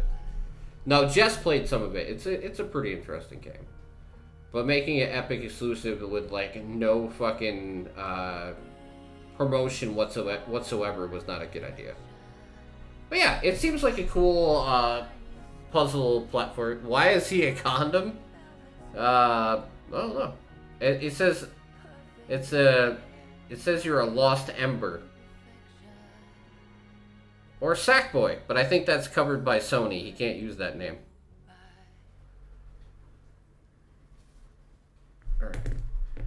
Alright. Let's see. So my first one is... I wonder if this is going to make me... Okay. fist forged in Shadow Torch. Ready? Which Once came you out go up, today. There's no Yep. turning back. That was the one I was going to talk about? Really, this? Dan's looking forward to this? No. Oh wow, really? That's awesome, man. I'm glad you take interest in this. I saw that this came out on PS4 earlier in September, and I was waiting on the PC release of the game.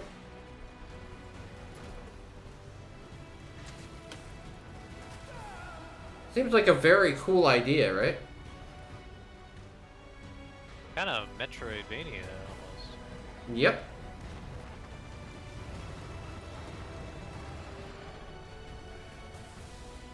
And who doesn't love Cyber Bunny? And you always wondered what happened to the Energizer Bunny. He went mech. All that power had to go somewhere. Yes. You're gonna see the Fist Energizer crossover during the Super Bowl this year. He keeps going and going and Like grabs the bunny and just starts slamming it in the ground with the fist. Alright. What you got next, guys? The Lightbringer. Okay.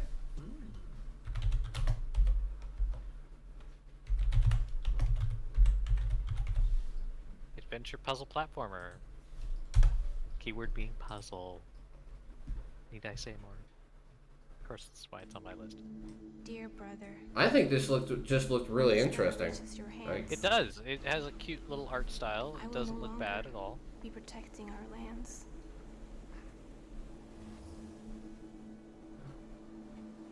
And it's described as a Great poetic sorrow. adventure puzzle Pass this duty on to you.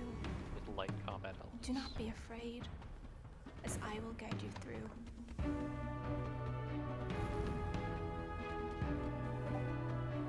yeah, nothing like a few traps out there, right?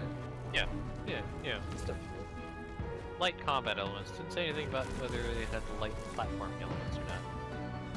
For good reason. Oh, cool. You have a boomerang as a weapon. He must be Australian. It's Legend of Zelda all over again.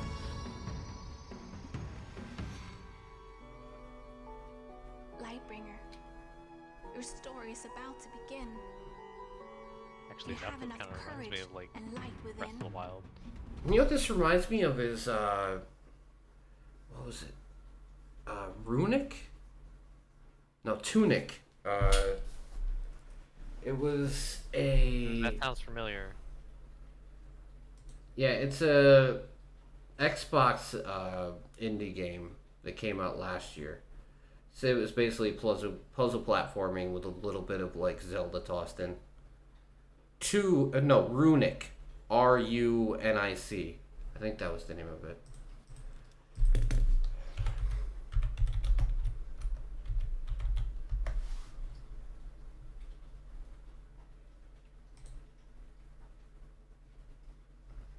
No, it's Hob. I'm sorry. It's Runic Games. So it's Hob from the people that made Torchlight. Yeah. I had it backwards. It's fine. Alright. Alright, Mermich. Better be good. My next game is called Ruka. Ruka. And it's free. Mermich always brings the free.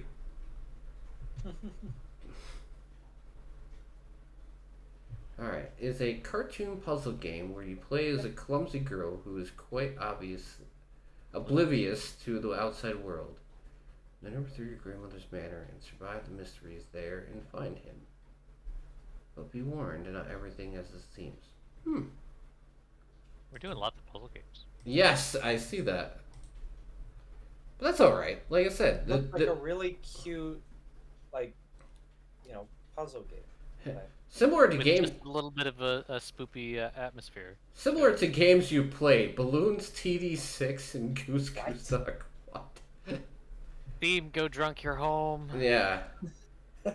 No, but I think that's the beauty is, right? Is like everybody likes different types of games here, so people get a variation of like things that we're looking forward to, because I'm not always looking forward to the same stuff as Mermich or Ray, or especially Silver, because Silver has a very eclectic taste of games. Silver likes Doom mods and horror games. Yes. And hentai games. I thought that was Clap. No, they share them. They share them. Let's see. My next one. Sharing. Okay, this one is interesting because I promised my daughter that if I get code for this, I'm gonna have her review it, because this is a type of game that's for my daughter. Does that mean it's going on the website, or is she gonna do it on stream? She'll do it on the website, but like, she's a big Sims fan, and you'll understand in a minute. Well, I mean, just saying that already gives me a pretty good idea of what this kind of game is. Okay, yep, that's cool. I like the amount of freedom you get with that. Yeah, so like my daughter's favorite games is The Sims and House Flipper, so you can see why she would like this. Yeah. And you get lots of choices of what to do with things. That's a lot of freedom. The only question that she had, and I laughed, is like, she's like, why does everyone's nose look like a penguin? And I was like, I was like, I'm not really sure. You're gonna have to ask the devs that. But yeah, you get to be a hotel manager, like, set up the whole entire hotel yourself and help people socialize. So it's kind of like The Sims in that regard. But you get to do it all yourself with, like, the management and the building. So it gives her, like, that house flipper vibe. So it's perfect for her. Noses are hard to animate, damn it. Yeah, maybe. Yeah, it's possible. Usually they just make them a little more round, damn. But no, I told my daughter if I get code for this, which I did put in for, she's the one who's going to do it. Because this is right up her alley, and it being my daughter's expertise.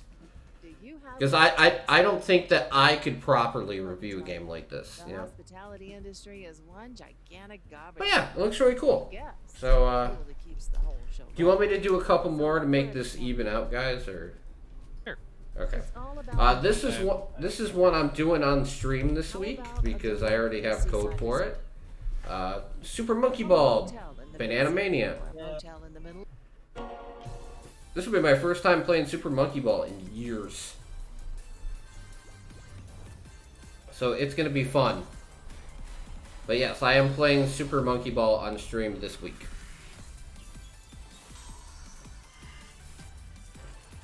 Who here has even played Super Monkey Ball? I hear no one. that would be a big fat nope. I used to enjoy them. The last one I played, I think, was on, oh lord, Dreamcast? Years and years and years ago, but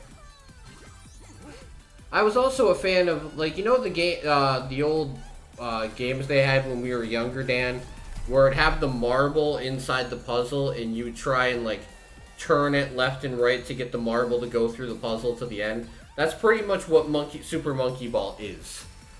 Is get the ball to the end. Yeah, get the ball to the end. I've seen a speedrun of like some Super Monkey Ball stuff before. And then its secondary function is to be a level in Sonic Racing. I don't want to review, but a game Ray might enjoy is Potion Craft. Yeah, that's been sitting at the top of the Steam sales chart for the last like 2 weeks. And that is Simulator? What? Alchemist Simulator? No. Potion Craft Alchemist Simulator? Yeah. Yep. Or is that one word? It's Potion Craft. It's just 2 words. Okay. Yeah, it's been sitting. I'll take a look at that. Yeah, it's been sitting at the top of the Steam sales chart for like 2 weeks. It's been amazing. Early access, very positive. Yeah. A lot of people like that one. All right, one more, and then I'll give it back to you guys. This next one is called Jack Axe. Jack what? Axe. A-X-E. Not ass. It seems like it cuts you off right as you're about to say it every time. But I got it. Here's my Mermich style game of the month.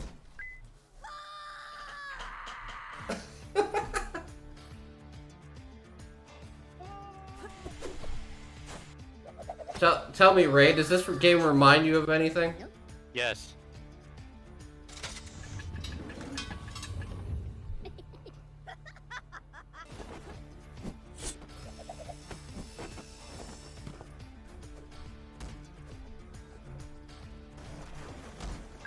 I was gonna say, I sure hope it does, because it's pretty blatant.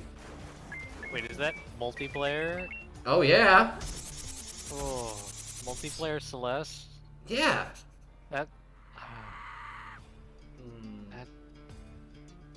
That's a good idea, but I don't know if I wanna.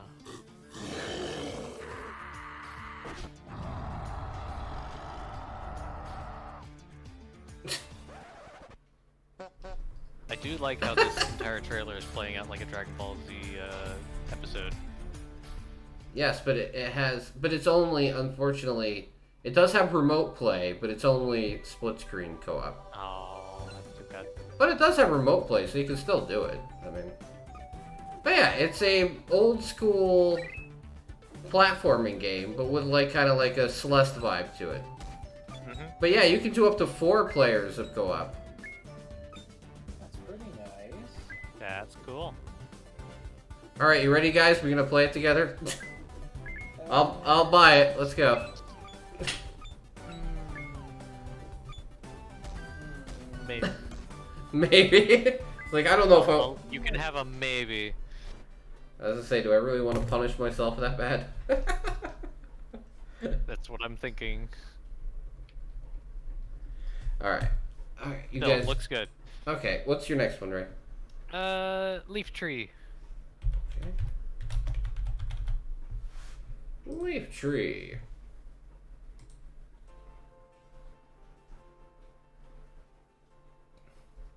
Container Studio. Simple puzzle game. What? You know, I was gonna say, what is the puzzle to this? Oh, cover each space. Yeah. Yeah. And try and do it without ever touching the same space twice. Right.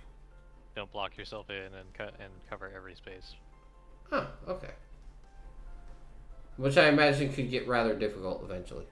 True, and some even have multiple solutions depending on what routes you want to take through a level. Alright, awesome. What do you got next, Mermich? The Alien Cube. And this is full on something that probably Silver would play. Oh, wow, okay. Full screen. I was fully thinking Silver when I saw this. From the creator of the Land of Pain.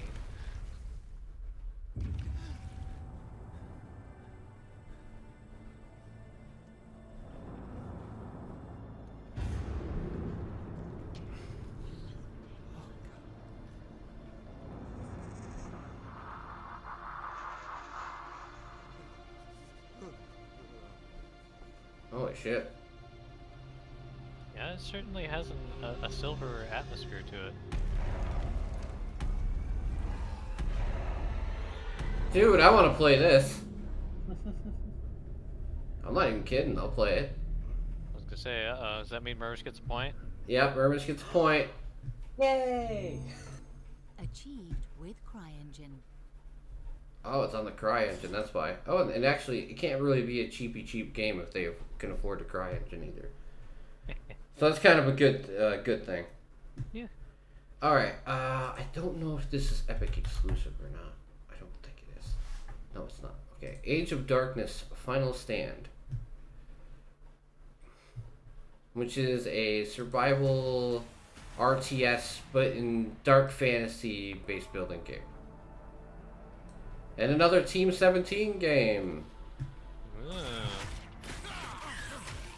But this is only to I want to play it. Yeah, you can play it, Ava. There you go. That's right up your alley.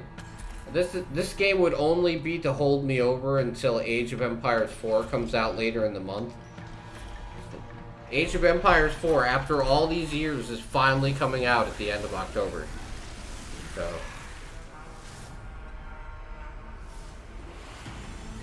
But yeah, this looks cool. Yeah. Like I said, I don't know if I have a choice between this or Age of Empires, though. I'm probably going for Age of Empires. But it does. I do like the dark fantasy universe aesthetic to it. Make your final stand. You see, it seems like it's basically a Colonel Mustard type thing. Where it's like, you're gonna put up all your defenses you can and hope that you don't get overwhelmed. It gives me that type of vibe with how many enemies are on screen at the same time. Yeah. Which would make it so, you know, the Last Stand title does make sense.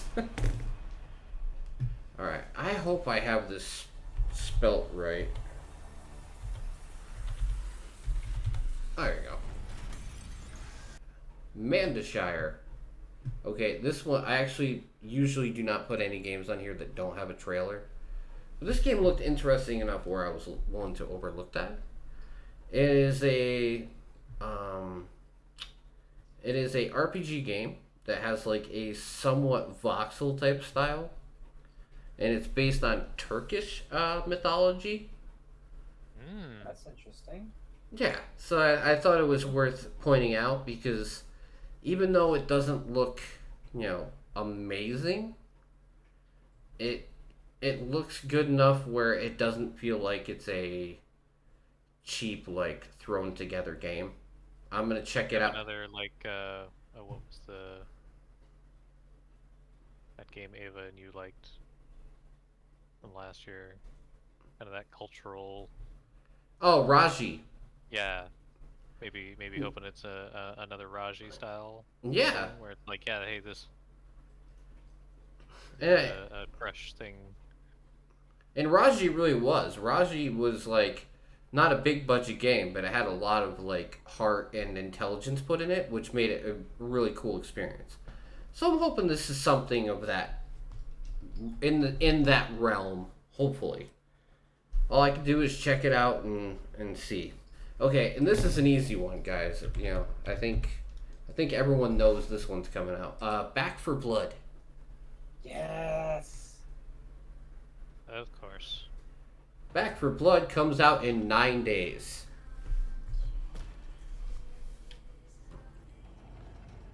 It says 8 days, but whatever. For me, it's 9. But no, I'm not like blown away by this game, but I am excited to have something cool to play with my friends. You know, like is it an amazing game? No. But to play on Game Pass free, day and date, and play with your friends and just enjoy the shit out of it for what it is until the content's gone, fuck yeah. I'm sold. I'd love to see how they're gonna provide future content if they're gonna go like, I'll take it for free. Well, you have Game Pass, Dan, so you're taking it for free. That's why I look at it. I got Game Pass till January of next year paid up, so.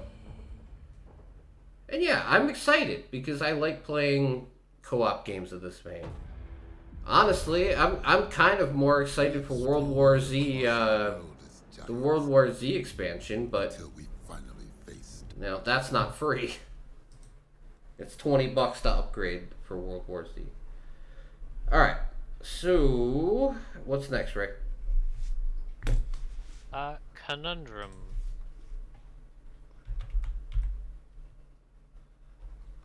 Was it C-O-N... U-N-D-U-N drum.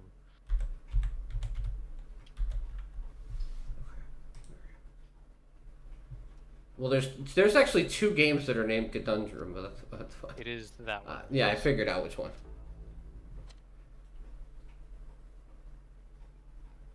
A puzzle platformer that looks kind of like Minecraft. where you journey through a complex where every room is a puzzle. Oh god, my son would love this. Alright, Ray gets a point. Woo! Only because my son TJ would play the shit out of this.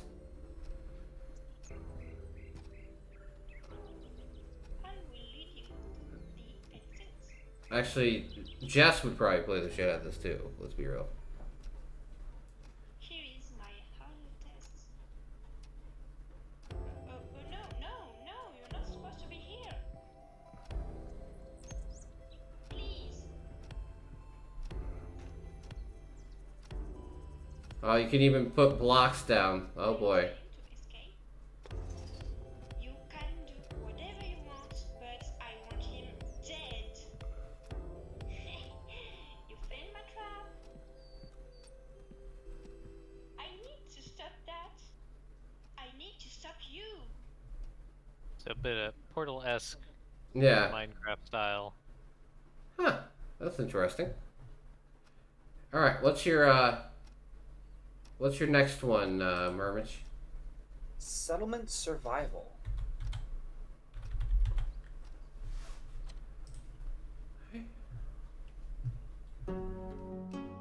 This one looked like a decent settlement builder, so I thought I'd mention it. There's a lot of city building games coming out this month. Jesus. I know. If you like city building, it's September and October have you been your months, that's for damn sure.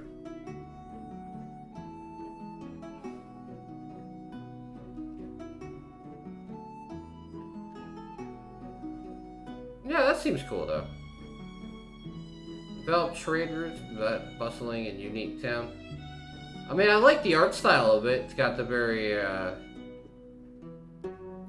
like, not too graphically intense, but still looks pretty at the same time. Yeah.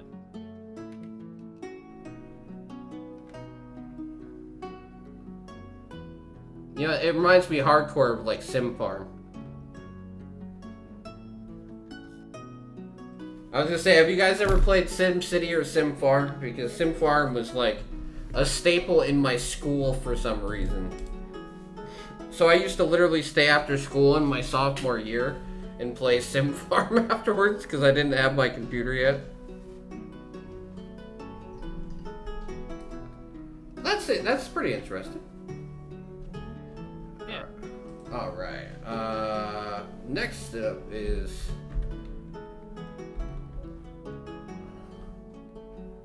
There you go.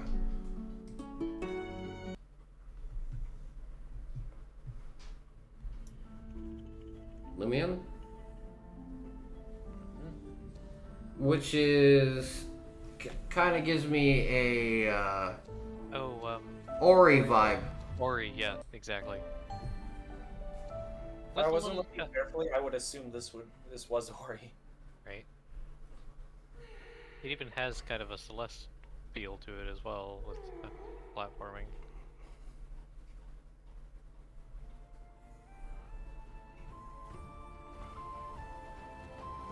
Oh yeah, it's definitely got a Celeste vibe. Do you like punishment? Do you want to get beat up? It doesn't look like Ori, but it has an Ori type art style, Dan. It's definitely got more to do with Celeste than it does I Ori. was gonna say, yeah, it looks like Ori, but it seems like it plays like Celeste. Yeah. Which is not a bad thing. Those are that's a combination that's good for in both regards. Yeah, and I also have this set up as something that I was gonna try the demo of before everything else. That was a joke. I get it. Like, if you telling me that doesn't look like Ori at all, I know you're trolling me, sir. Like, but it definitely plays more like Celeste because it has the lovely precision platformer tag that means like, hey, bend over. The game's gonna fuck you. All right, this one I'm kind of interested in, but I want to see more of it. Especially for the price.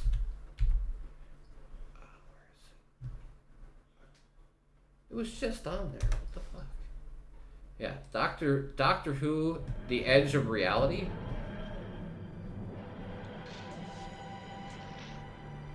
Nice. Like, I'm very interested in the game because it looks good. It's just, I want to know if it actually is good.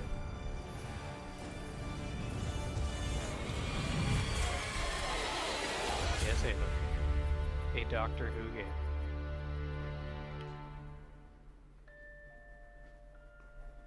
Legas. Wait, what? Yeah, exactly. From now, reality itself was almost destroyed. It was saved by a hero. Yeah. It is currently on sale for, I don't know how much it's gonna be. I thought it was, I think it's like $30, $40.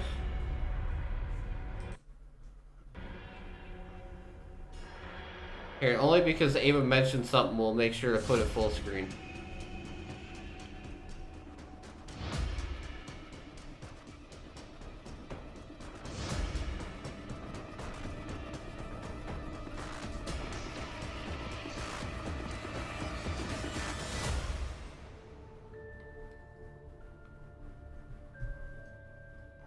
Why do you say no, Ava? It actually looks pretty decent. I'm the Doctor. Just probably not the one you were expecting.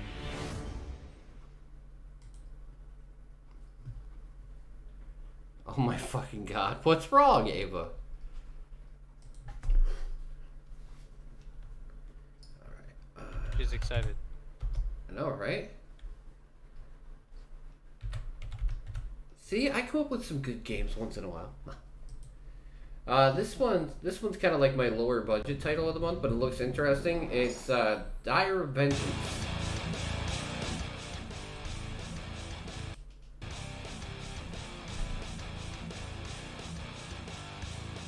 Kind of gives me like ActRaiser or Castlevania vibes. Yeah. Which is funny because I'm going to be playing both ActRaiser, the remake of ActRaiser and the Castlevania collection during the next week.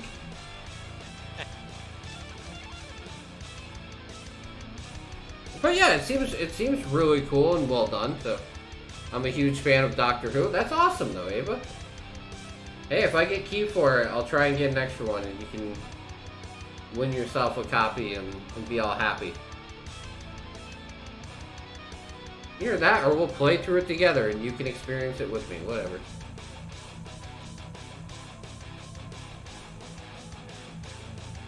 But no, it seems like a cool homage to like retro platforming action game.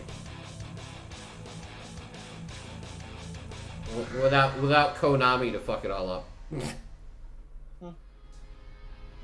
Eh. Alright. Yeah, I went through another 3, so it's okay. It's your guys' turn again. What do you got, Rick?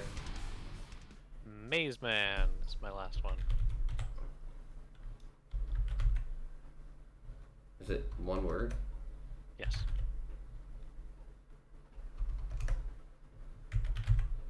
There you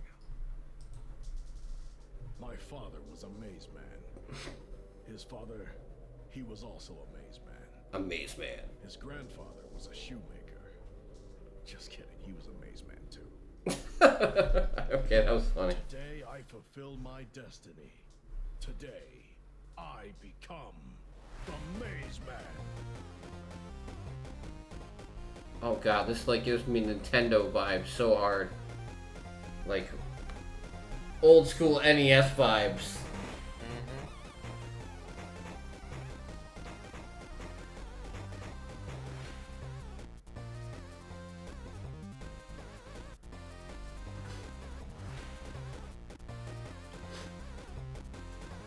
No, I don't blame you there, Ava. That hosted radio. Thank you for the host. Welcome to the stream, guys. But no, I hope to hell they do a good job on that too, Ava.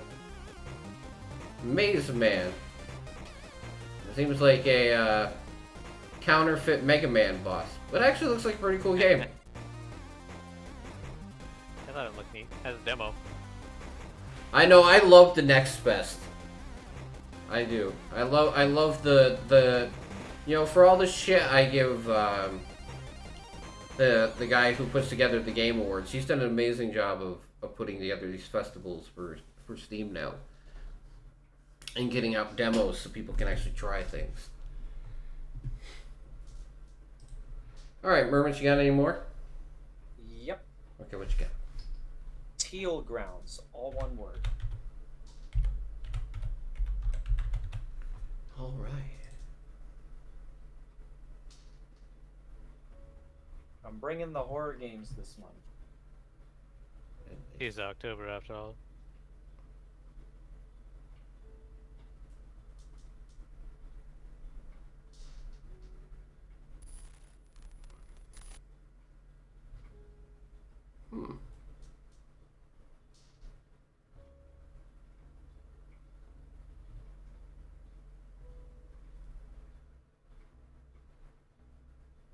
I hate to say this, but this gave me a little bit of Five Nights at Freddy's vibes, but... You know what's funny is I've got a game like this on my list, except it's just a more action-heavy version of this type of game. Ah, that's cool. Made with fusion. What is made with nuclear stuff? We can't put that on Steam. Alright, quickly. Beyond the controversy that this game had, this game is coming out in the next couple weeks. If you remember correctly, this came out at the what was it, Summer Game Fest. And come to find out, like the publisher fired all the dev team and made a trailer without their permission. Yeah, so that's what this game is. But it does look good. Yeah.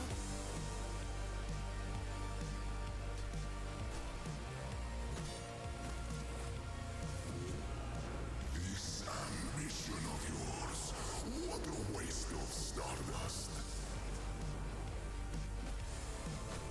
Yeah, it's supposed to be a beat 'em up.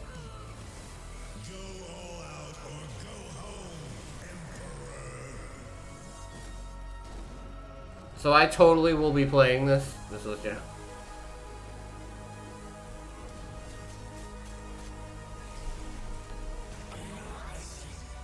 Because it's an interesting concept, because it almost feels like a cyberpunk beat 'em up.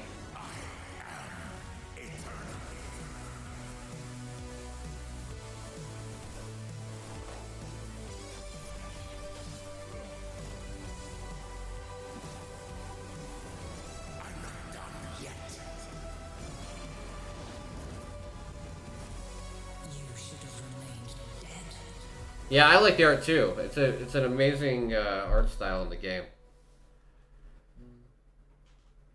So I'm very interested to try it out because I got a key request in. It's already been approved for it, so I'll get it at some point.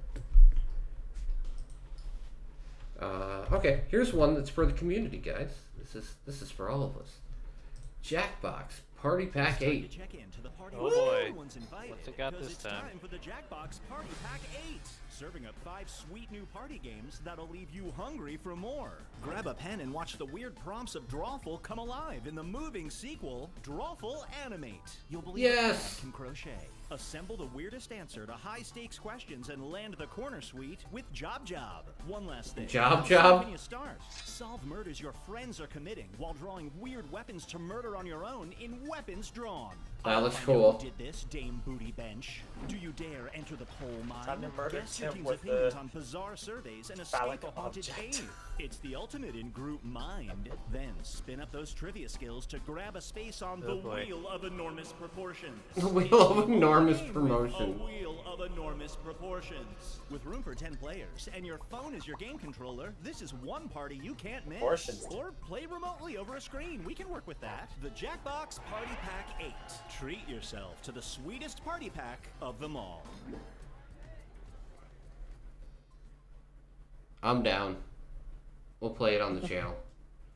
You know, I only own 1 through 7, guys. I might hold off on 8, maybe. Yeah, probably shouldn't rush into this. Yeah, but no, I'm actually Never know. going to. I'm going to. I'll buy a damn one. I'm a sucker. I'm a sucker for Jackbox. My kids love it too. Yeah. Of course, it's a family-friendly, fun game for all. Okay, so remember how Family friendly depends on your family. Let's be honest. Yeah. It's true. So I brought up Sim City and Sim Farm earlier.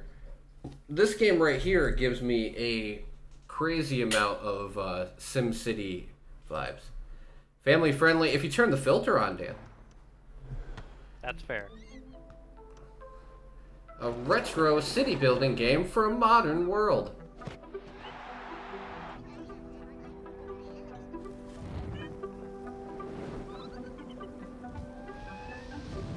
Where people are tall blocks.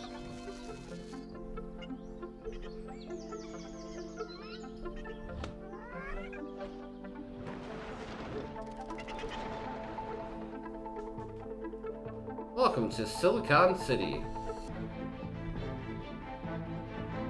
But yeah, it's literally a retro building. Okay. You can corrupt fragile minds even with the filter. Yes, I imagine you could, Dan.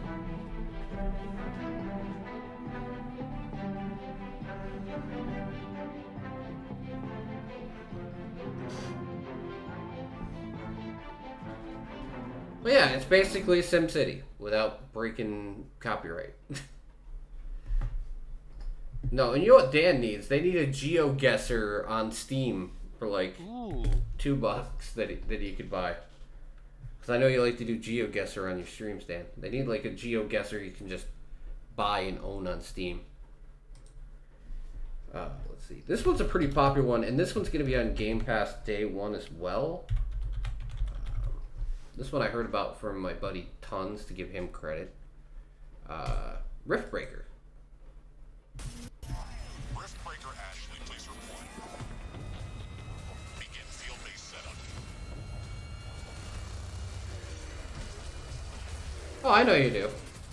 So this is a base building survival game with action RPG elements. Good morning, Mr. Riggs. Good morning, Ashley. We should go out and explore the area. And mechs. Okay, say no more.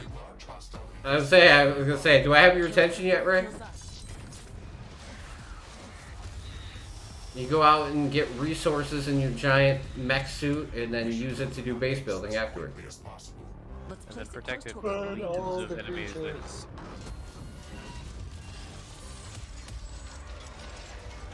The building's actually really well done in the game as well. Yeah. Base is under attack. We're ready for them. Yeah. I'm so playing this game when it comes out. So it's like Factorio meets Dyson Sphere Program. Yes. Not that you guys like either one of those, right? They're okay, I guess.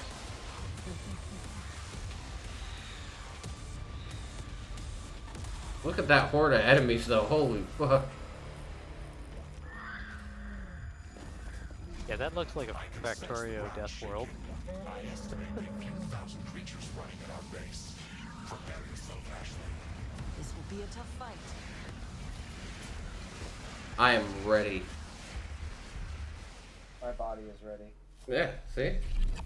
So we're doing a Factorio Death World run next, Mermich? Is that what you're telling me? No. Alright. I'm not ready for that. Good morning. So we got 2 left. 2 games left on the list. First one is a pretty easy one. I know some of us aren't in the fighting games. Alright, damn. Point. Cool. Yeah, I did it, guys. I did it. Alright, the Demon Slayer game. Yeah. You opening spam in chat. Stop, Mermich. We'll get copyrighted. You laugh. But it's true. Me going na na na. You think any anime soundtrack nobody cares? I want to know if they've copyrighted that horrible recorder the recorder version of the song. If they could get away with it, they probably would.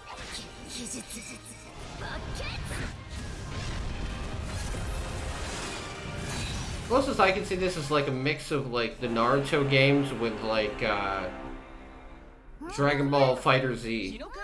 Yeah.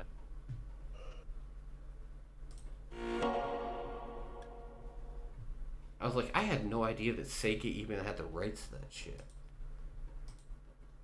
I don't know if they have rights, because I see Aniplex is listed in there too. Aniplex. But I'll tell you what, like, the game looks good. It looks good. Yes, it looks. I'm not the biggest fan of that style of game, because it's not that different from a 2D fighter, and I'm not good at those, but they usually look really cool. That's why I'm not gonna order the $70 edition. I'm gonna wait till it comes out. Like, oh, really? You're not gonna order the $70 edition? Well, like a normal, rational human being, I'm going to let it come out, see if it's any good, and then proceed from there. Not be like, I'm spending $70 on something I have no idea. That sounds silly. I think you should just buy it now, Tim. Yeah, I'm sure it'll be great. What's the worst that could happen? It's only $70. How much longer do I have to make this sarcastic monologue go on? I don't know. Let's see. Yeah, wait. Let me act like every other entitled streamer on Twitch. Don't worry, I'll just buy it. You guys are gonna give me subs to recomp the cost, right? You know, you get all my whales will cover the cost. They'll just buy the game anyway. You know. Tim's stream actually a gacha game. Yeah. Never knew. So you guys are gonna boost my channel in December? You know, it's only like $50 a day, but you can boost my channel and make sure I get like 2 or 3 more viewers. I mean, come on, guys, we're in this together, right? Guaranteed, right? Yeah, Not actually guaranteed. Yeah, guaranteed to be not guaranteed. It's all right. Yeah, me and Dan were talking about that yesterday. Yes, I was there. Yeah, I'm not a fan. All right, so the last one I have is actually the one I was talking about compared to Mermich's game, which I'm excited for. This is a scary game that I'm actually kind of excited for. It's called Evil Tonight. Oh, it looks cute. Until it doesn't.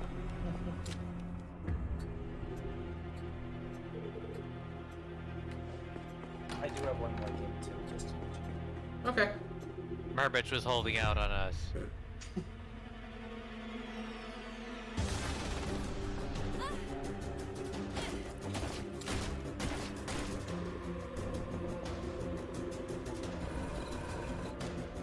Those does look mean. You know what it kind of reminds me of is like a pixel art 2D Resident Evil. Right? No, that's what I was thinking too.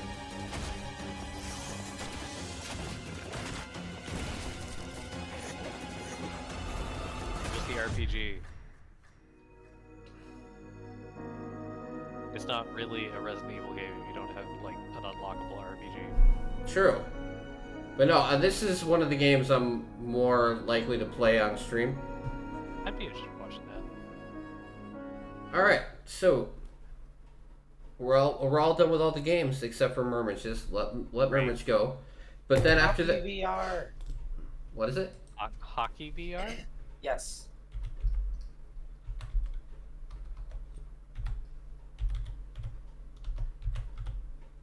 Okay, I got it wrong. Hockey? Yep. No, hockey, like the game, sport. Yeah.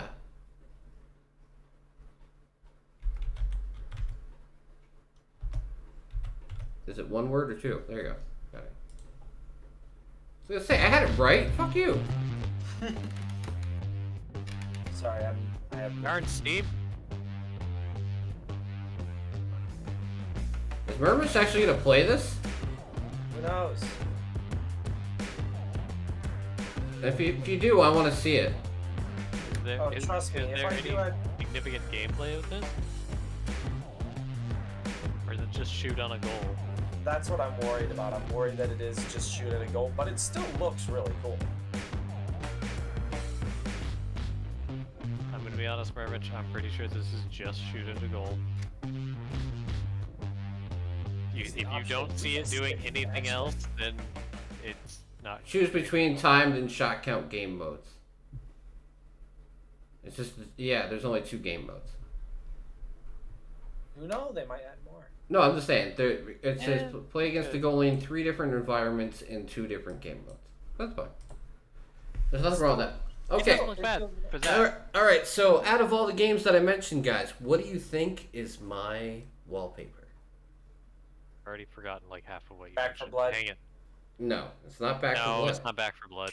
I feel like the last game he mentioned was more likely to be his wallpaper than Back for Blood. Let's be realistic. Where? Crap. What did you mention? Anyone else out there have a guess? You're more than welcome to guess, guys.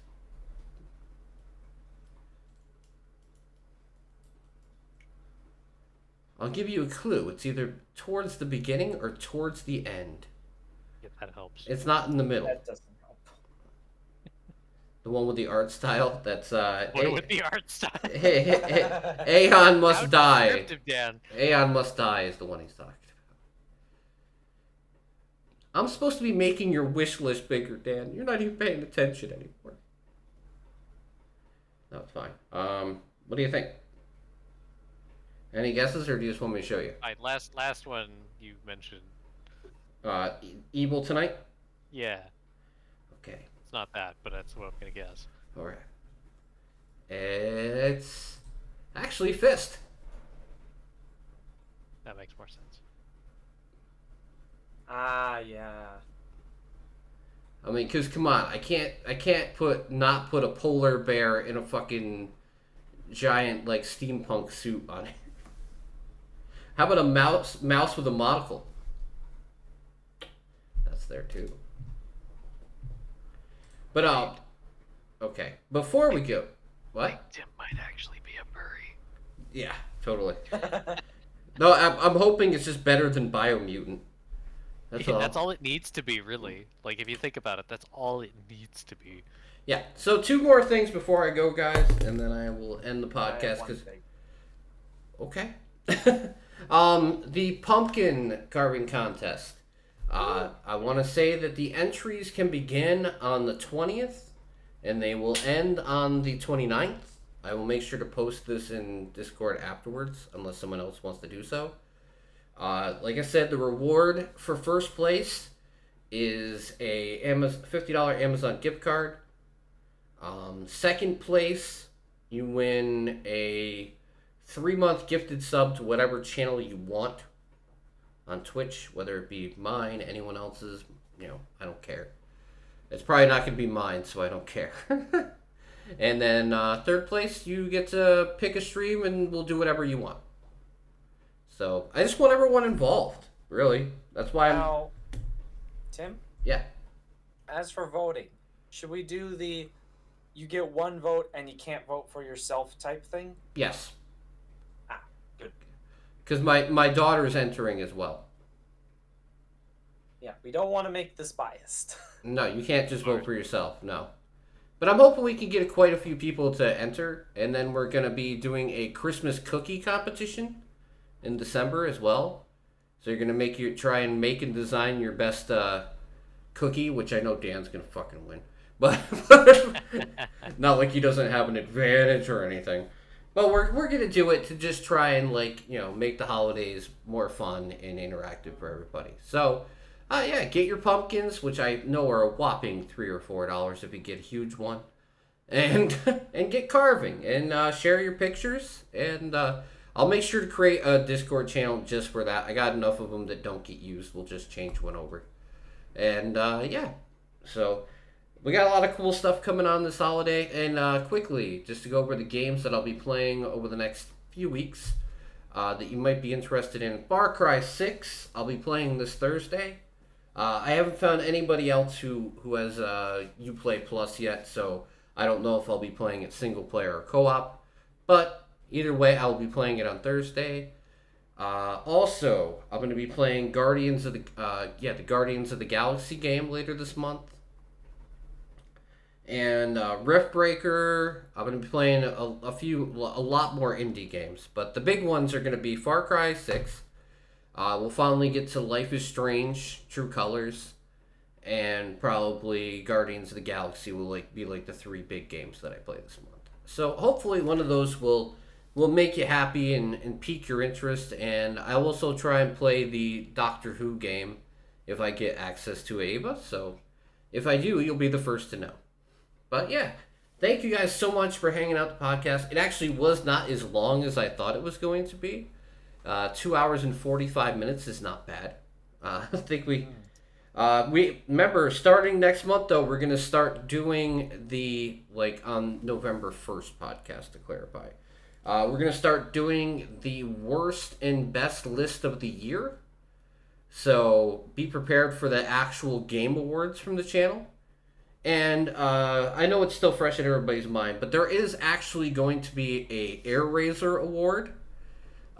Which is going to be funny when I explain it, because everybody will understand why it's his award when we get there. But yes, thank you so much for hanging out. I really appreciate it. I will be back tomorrow morning with Coffee and Indie, and tomorrow night as I begin playing Mass Effect 2. So, yeah, have a great night, everybody, and everybody tell Silver when he wakes up that I'm not mad, I'm just disappointed. Have a good night, everybody. Have a good night, folks. Good night, everybody.